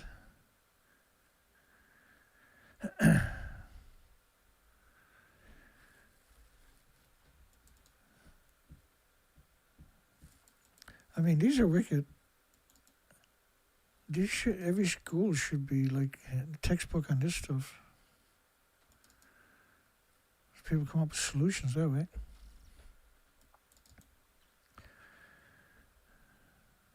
Ionizing radiation.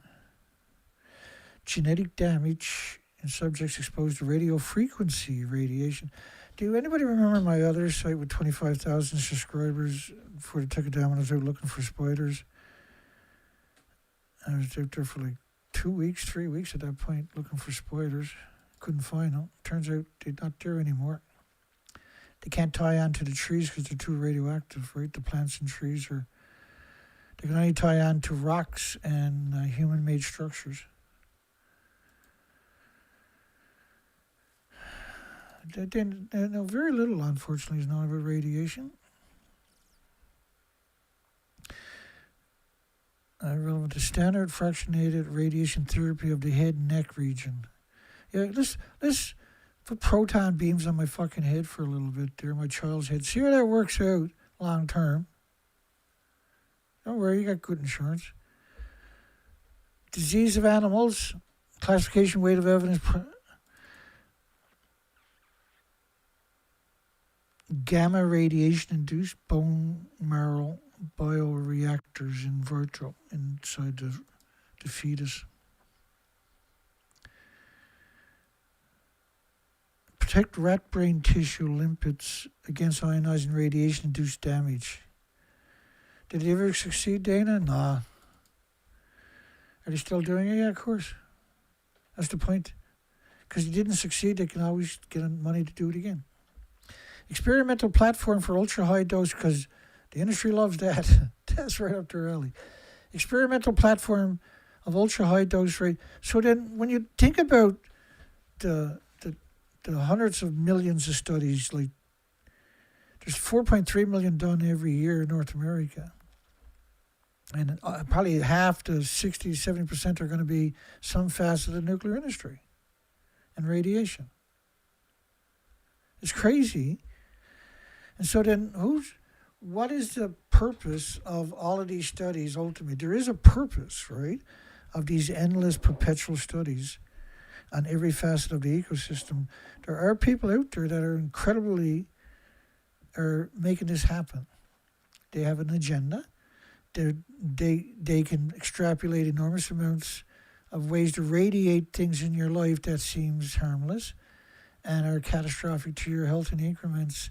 Way down the road, there's no way to look back and say, well, 15 years ago, we done this, or I was eating this, or I was in this environment, or I lived alongside of this facility.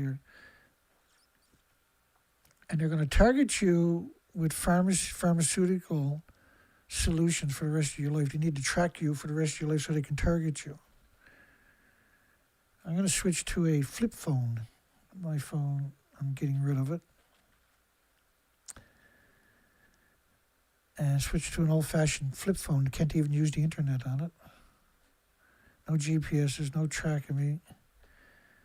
a little Faraday bag to throw everything in anyway, but because the biometrics just from you moving, having it in your pocket, in your cars and everything else, that's the information they're pumping in to the AI data centers, right? The predictive programming is next level at this stage, right? The robotics are just, oh, goodness. Robotics, we're in real trouble. Like, all the really good robots are spoken for, right? But what they're learning in such a short period of time, and they're able to put that into every robot with an update, is not good, man. Experimental platform for ultra-high dose rate flash irradiation small animals using a clinical linear accelerator. And 3G phones. And the glands of rats. Why are you studying that for? Because you know it's going to be an adverse effect, right? But when you look at all these studies, I want you to remember very little is known. The necessity of radiation. Well, there's natural radiation. You can't make a nuclear reactor or anything out of. And that your body, but they're not, they've always existed, right? We live in harmony with them, right? We're acclimated to them through genetics pure selection. And man-made radiation doesn't have, so natural stuff like potassium, if I use up potassium, my body replenishes. It's in my clothing, it's in everything on the planet. We're acclimated to it, it's harmless.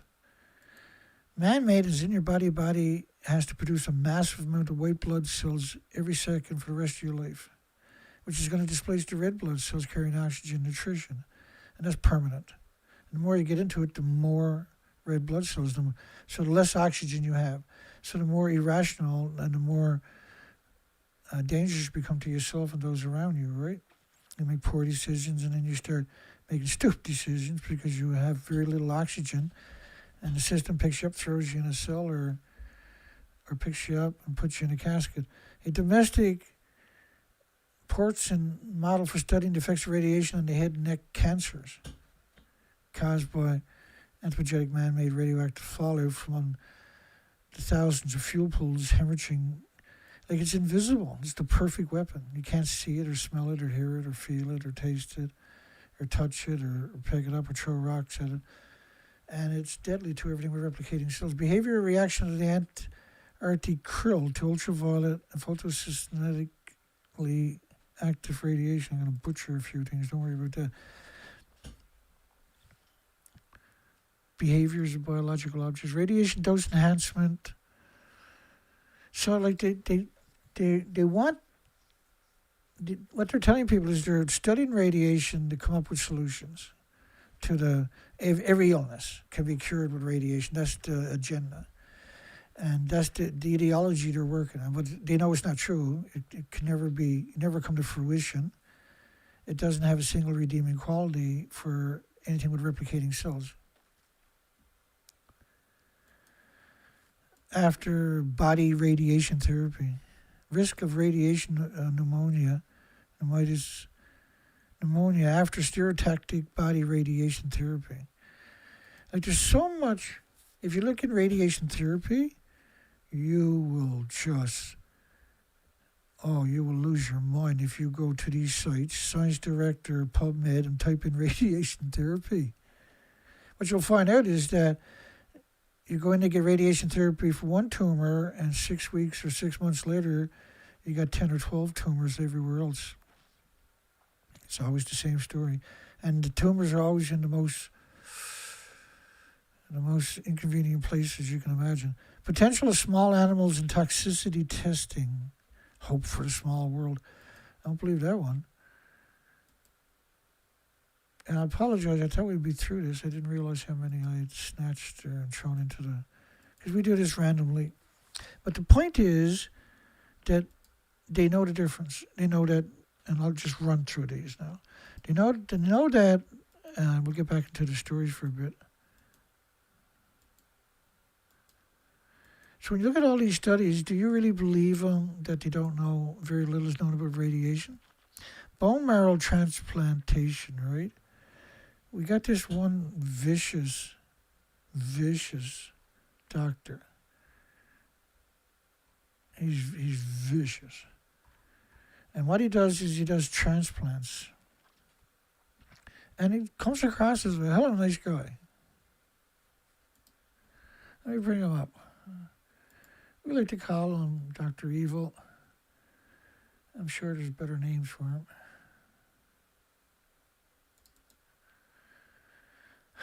About Robert Gale, I believe his name. Yeah, there it is. Something else, man. He's this meek-looking, scrawny little thing. Robert Gale, he's an MD, PhD, a D Science, Honourable Imperial College of London. Every time you see the Imperial College of London and nuclear, these are some scary people, right? Geraldine Thomas. Now, this was a crazy video. He's got Kathleen Higley there, Miles O'Brien, the one-armed bandit. He's got the extra nuclear regulatory. There's a whole bunch of them talking to the press. That's the same. Oh, that's a different one. Not too long. Now, he transplants humans by radiating you till every cell is dead. All your hair falls off your whole body. You're dying. And now they're going to jam a leg or arm on you, or a pig's heart or something, sew you up and kick you up to ICU. And you don't have to.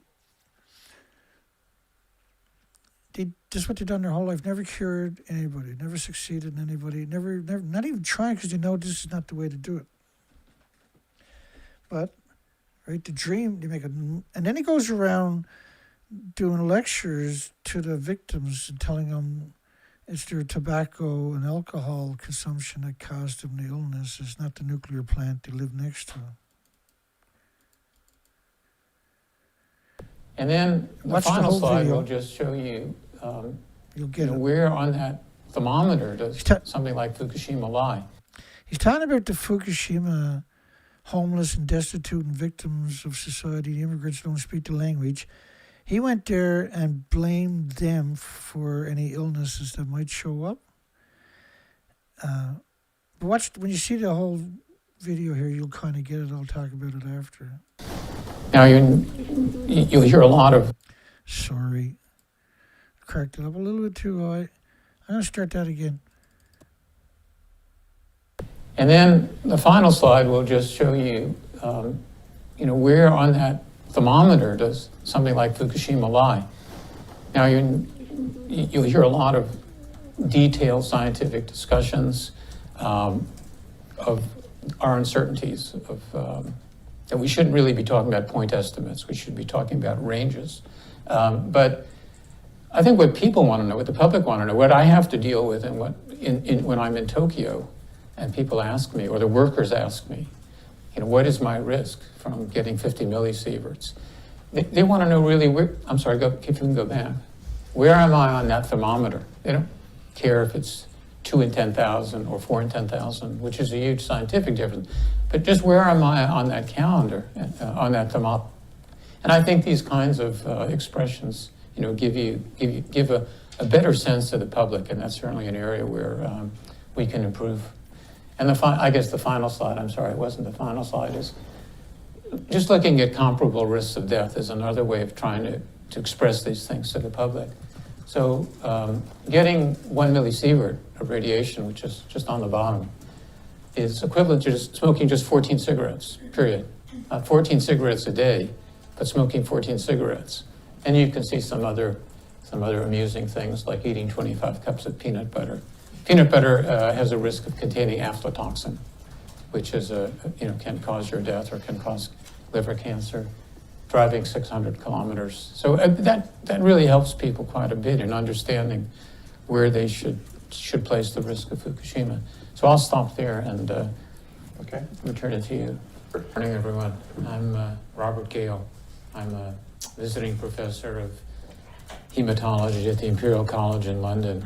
And I'm an MD PhD, and I treat people with cancer. And so my background in entering this is really fundamentally in giving, I'm involved very much in transplants, bone marrow transplants.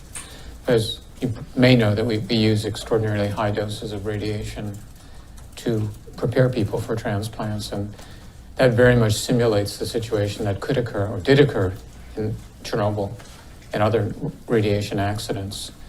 So my colleagues and I are the people who actually have hands-on experience treating high-dose radiation victims. And lifetime cancer risk, for example, I said that for a Japanese or American male at the age of 50, it's about 1 in 2, 50% is your lifetime cancer risk, which is somewhat discouraging. I think several people have said to me in hearing that if I have to get cancer, I hope I get a good one. I hope I get prostate cancer and not lung cancer. But you can make that worse by being a smoker, as you can see from that thermometer. But there are some other things. What do we consider negligible? Where does a CT, probably fit in? You're talking about the victims in the nuclear wasteland.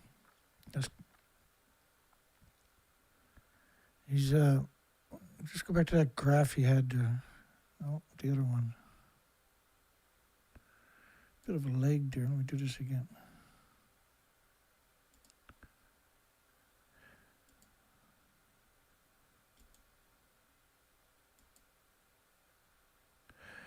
So smoking 14 cigarettes, not a day, but in your lifetime, that's the dose you're getting at the nuclear meltdown in Japan, is what he's saying. Now, he treats people for cancer. Remember that statement, right? So if you're at the nuclear meltdown, your dose is equal to 14 cigarettes in your entire life. Now, he treats people for cancers. It's like eating 25 cups of peanut butter at a nuclear meltdown, or driving 20 days in New York, 600 kilometers in a car, on an airplane, or the craziest one is smoking 14 cigarettes and kayaking for 15 minutes. None of these assertions got anything to do with anthropogenic man-made radiation, by the way. But the thing is, he treats people for cancer by murdering them with radiation. And he's been doing it for decades.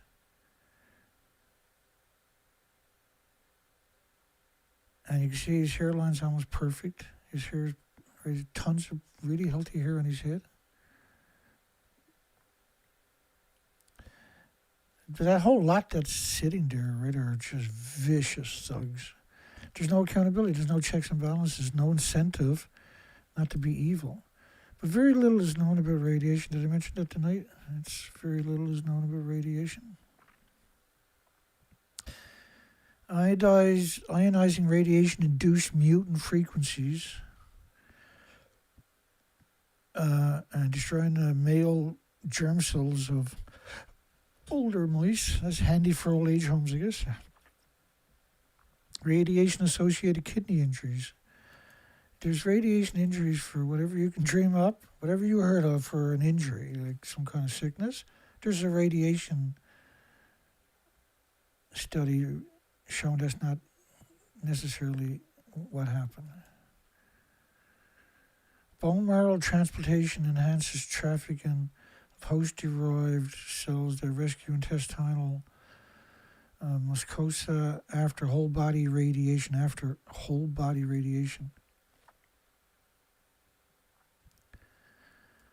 These are crazy. Tritium beta radiation affects a human with radiation radiation dosimeters of fluoride. Was it radiation protective effects? There is no protective effects from radiation. Whole PET scans and a whole body PET imaging of mice. How many millions and billions of mice did they need to do to come up with that this didn't work? How many times did they have to do it Well, they didn't. They've done it 1 billion times plus just in North America, and they never cured a mice of anything.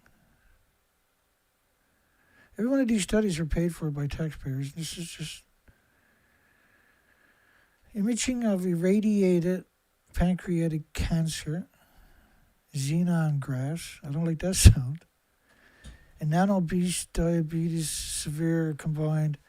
A novel met targeting radiation-induced oral this in hamsters, oral that in hamsters. Microbeam radiation therapy for mice. They studied every facet of radiation. So if you took a mouse, they studied all the external parts of the mouse. They studied all the surface of the mouse. They studied like the inside of the skin. They studied every facet of the brain. There's probably 700 different studies they can do on each mice's brain. The organs, every parasite in the body, the toenails, every facet of the toenails, the lower upper toenails. They've done studies. Like a mouse might be good, a single mouse might be good for 1,000 studies that they can get funding for. They were like, we want to do a study on this. So, okay, well, we can fund studies on that one. We don't have a big record of that. There's only a couple of thousand studies on that, so another few studies is not going to hurt.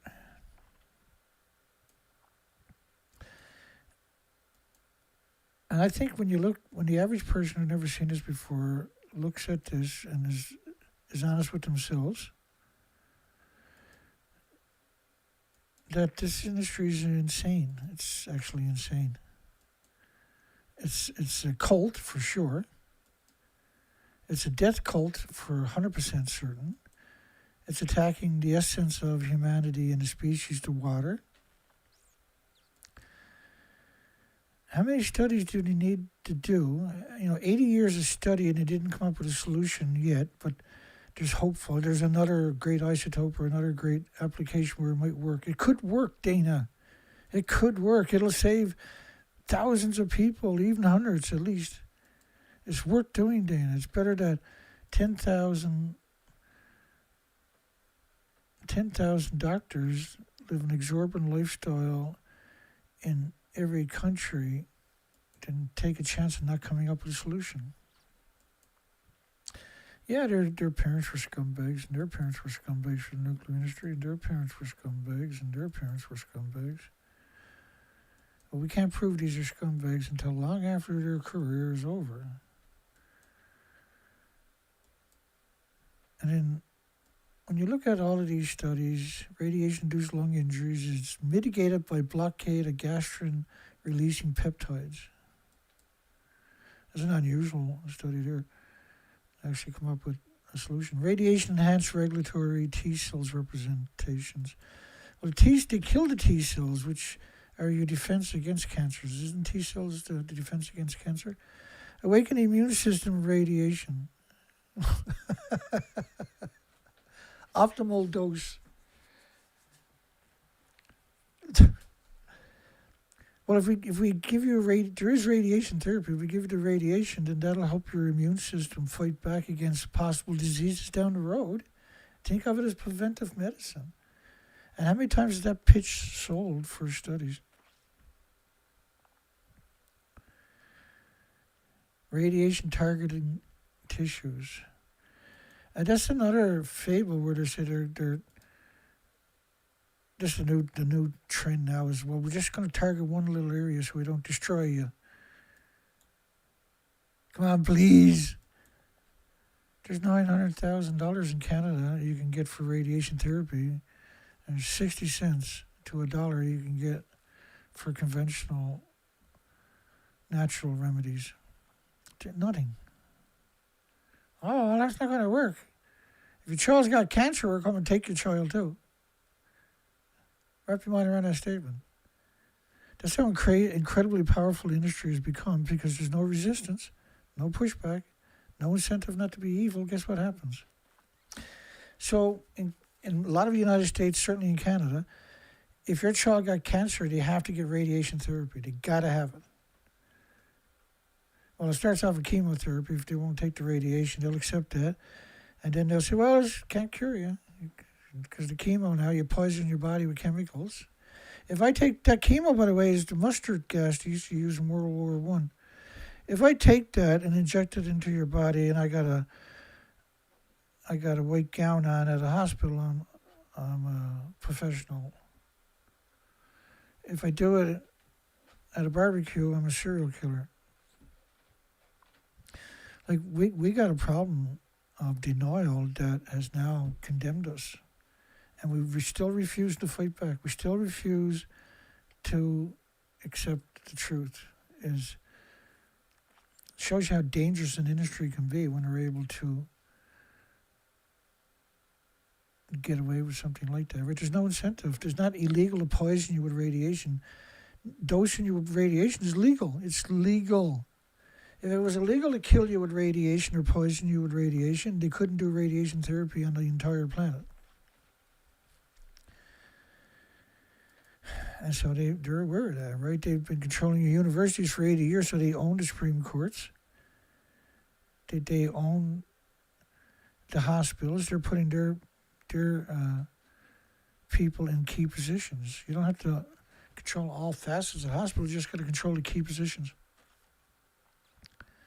Funding pledge and tributes paid at Chernobyl anniversary. Funding pledge, this is the degenerate World Nuclear News.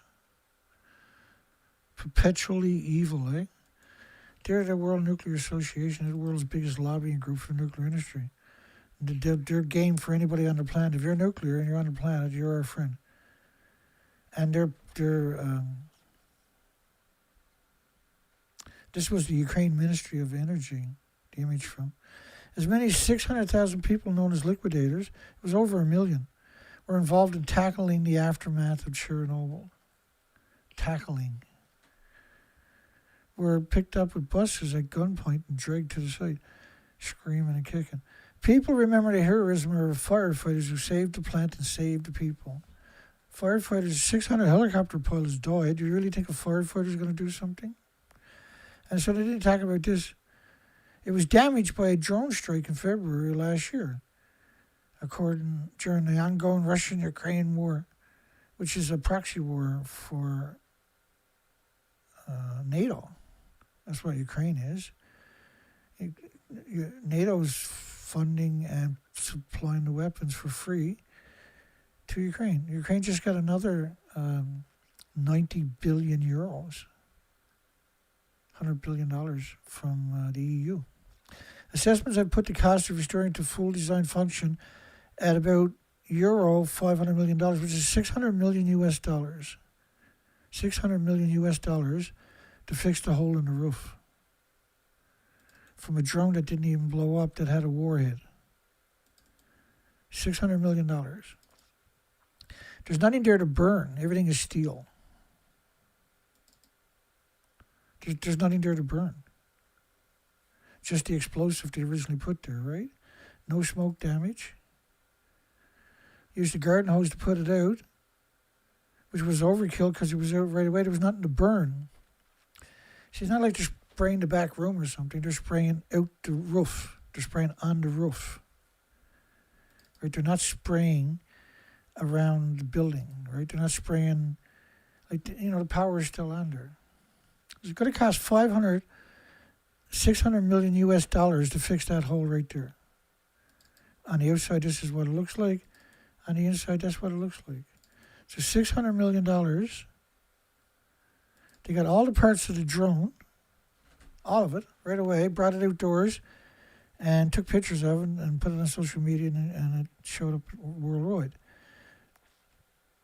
And it had a warhead, and we still got the full engine, the entire engine, all parts of it with legible letters. You can see the legible letters over there and numerals.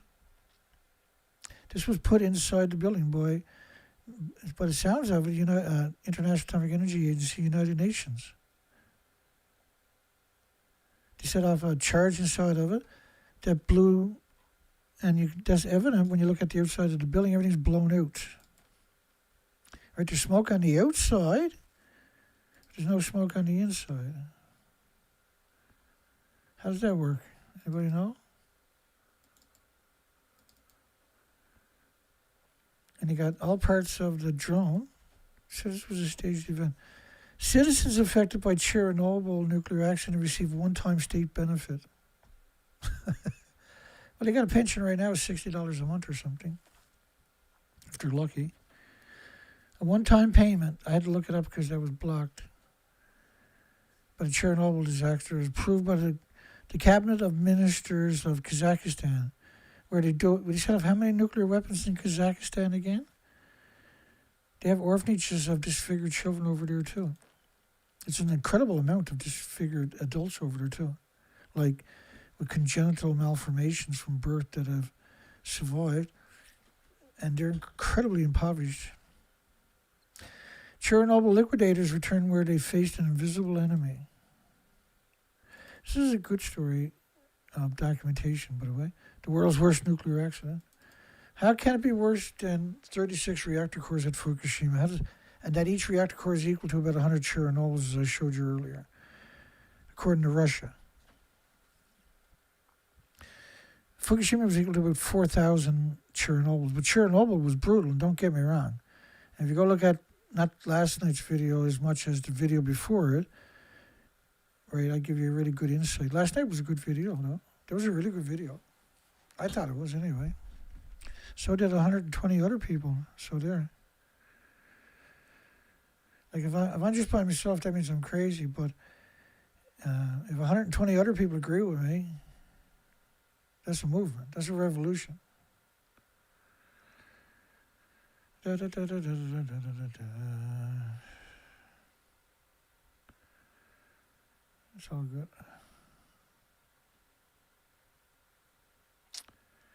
Try to get my...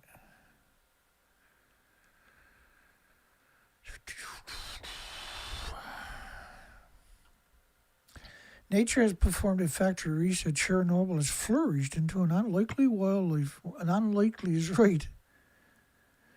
Chernobyl has migratory animals coming through there, like elk and deer and moose and bears and fox, of course, and other animals like that. They don't have birds, they don't have bees, they don't have worms in their soil. They don't have a million microscopic and small animals in the biota breaking down the foliage in the litter. They don't have bacteria or fungus in the ground. And so I really disrespect the people that puts these types of stories out there, and they show up a lot, right? But when you look at all the studies, they know the difference. Right? They actually know the difference.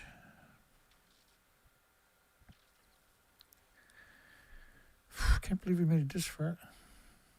Oh, we made it a bit further, did we? Okay, I guess I'll give it up here.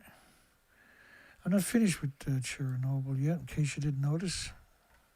You're not getting away that easy. You're not getting away that easy, Chernobyl. Is it indefensible for the nuclear industry, the worldwide media, worldwide, universities worldwide, to claim that Chernobyl is worse than Fukushima? Well, yes, it is, Dana. Oh, there, everybody. Let me see how we done tonight. Weird night tonight. I got 26 likes and 11 viewers. I got 28 votes on the poll and 11 viewers. I think we done pretty darn good, you ask me. I just got to take the time, as I do every night at the end of the show, close to the end of the show, I'll take the time to delete everything we done tonight. Down the black hole you go, with you. Tomorrow's another day. I don't know, hopefully I can move tomorrow. Sure, I'm moving good tonight. Pain does that to me, the way where I'm not necessarily in a jolly mood. I'm like gallows laugh because I'm in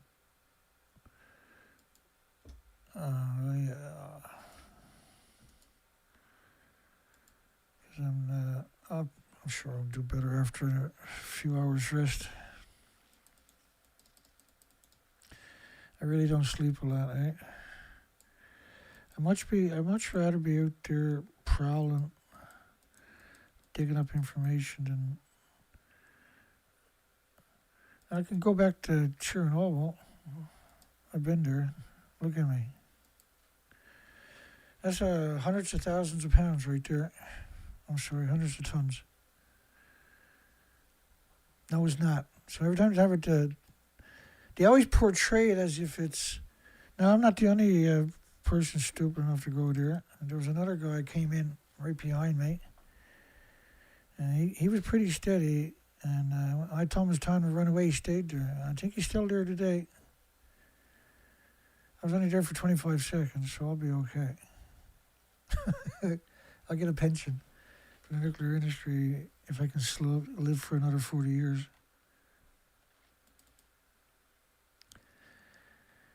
So we got 1, Reactor 4, Reactor 3, Reactor 2, Reactor 1, all lost their entire inventories, which was 3 decades of reactor cores. And they were pure uranium, pure plutonium.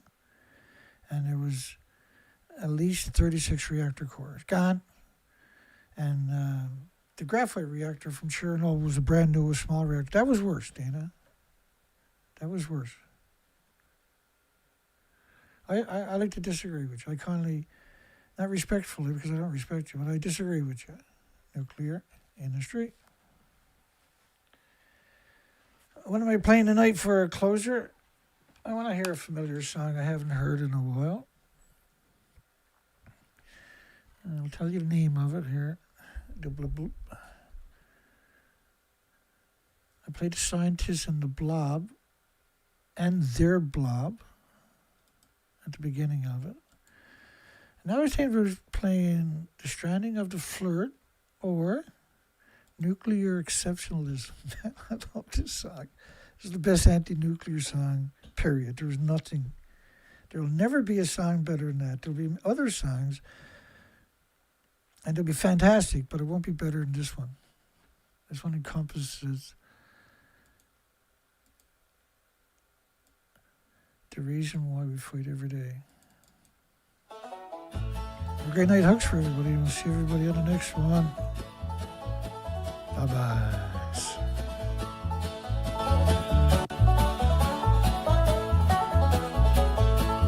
They said it was clean, too cheap to meter. Built the dome, then cooked the beaker. Said the rod was safe as sealed in drums, but left them leaking out of Idaho slums.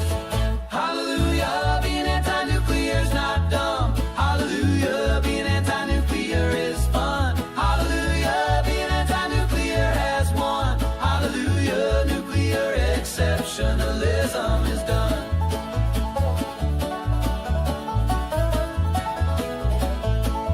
They chase the sun, all fusion proud. Ignore the barrels stacked in clouds. Promise stars in every socket, while curium settled in the market. Hallelujah, being anti-nuclear's not dumb. Hallelujah, being anti-nuclear is fun. Hallelujah, being anti-nuclear has won. Hallelujah, nuclear exceptionalism is done.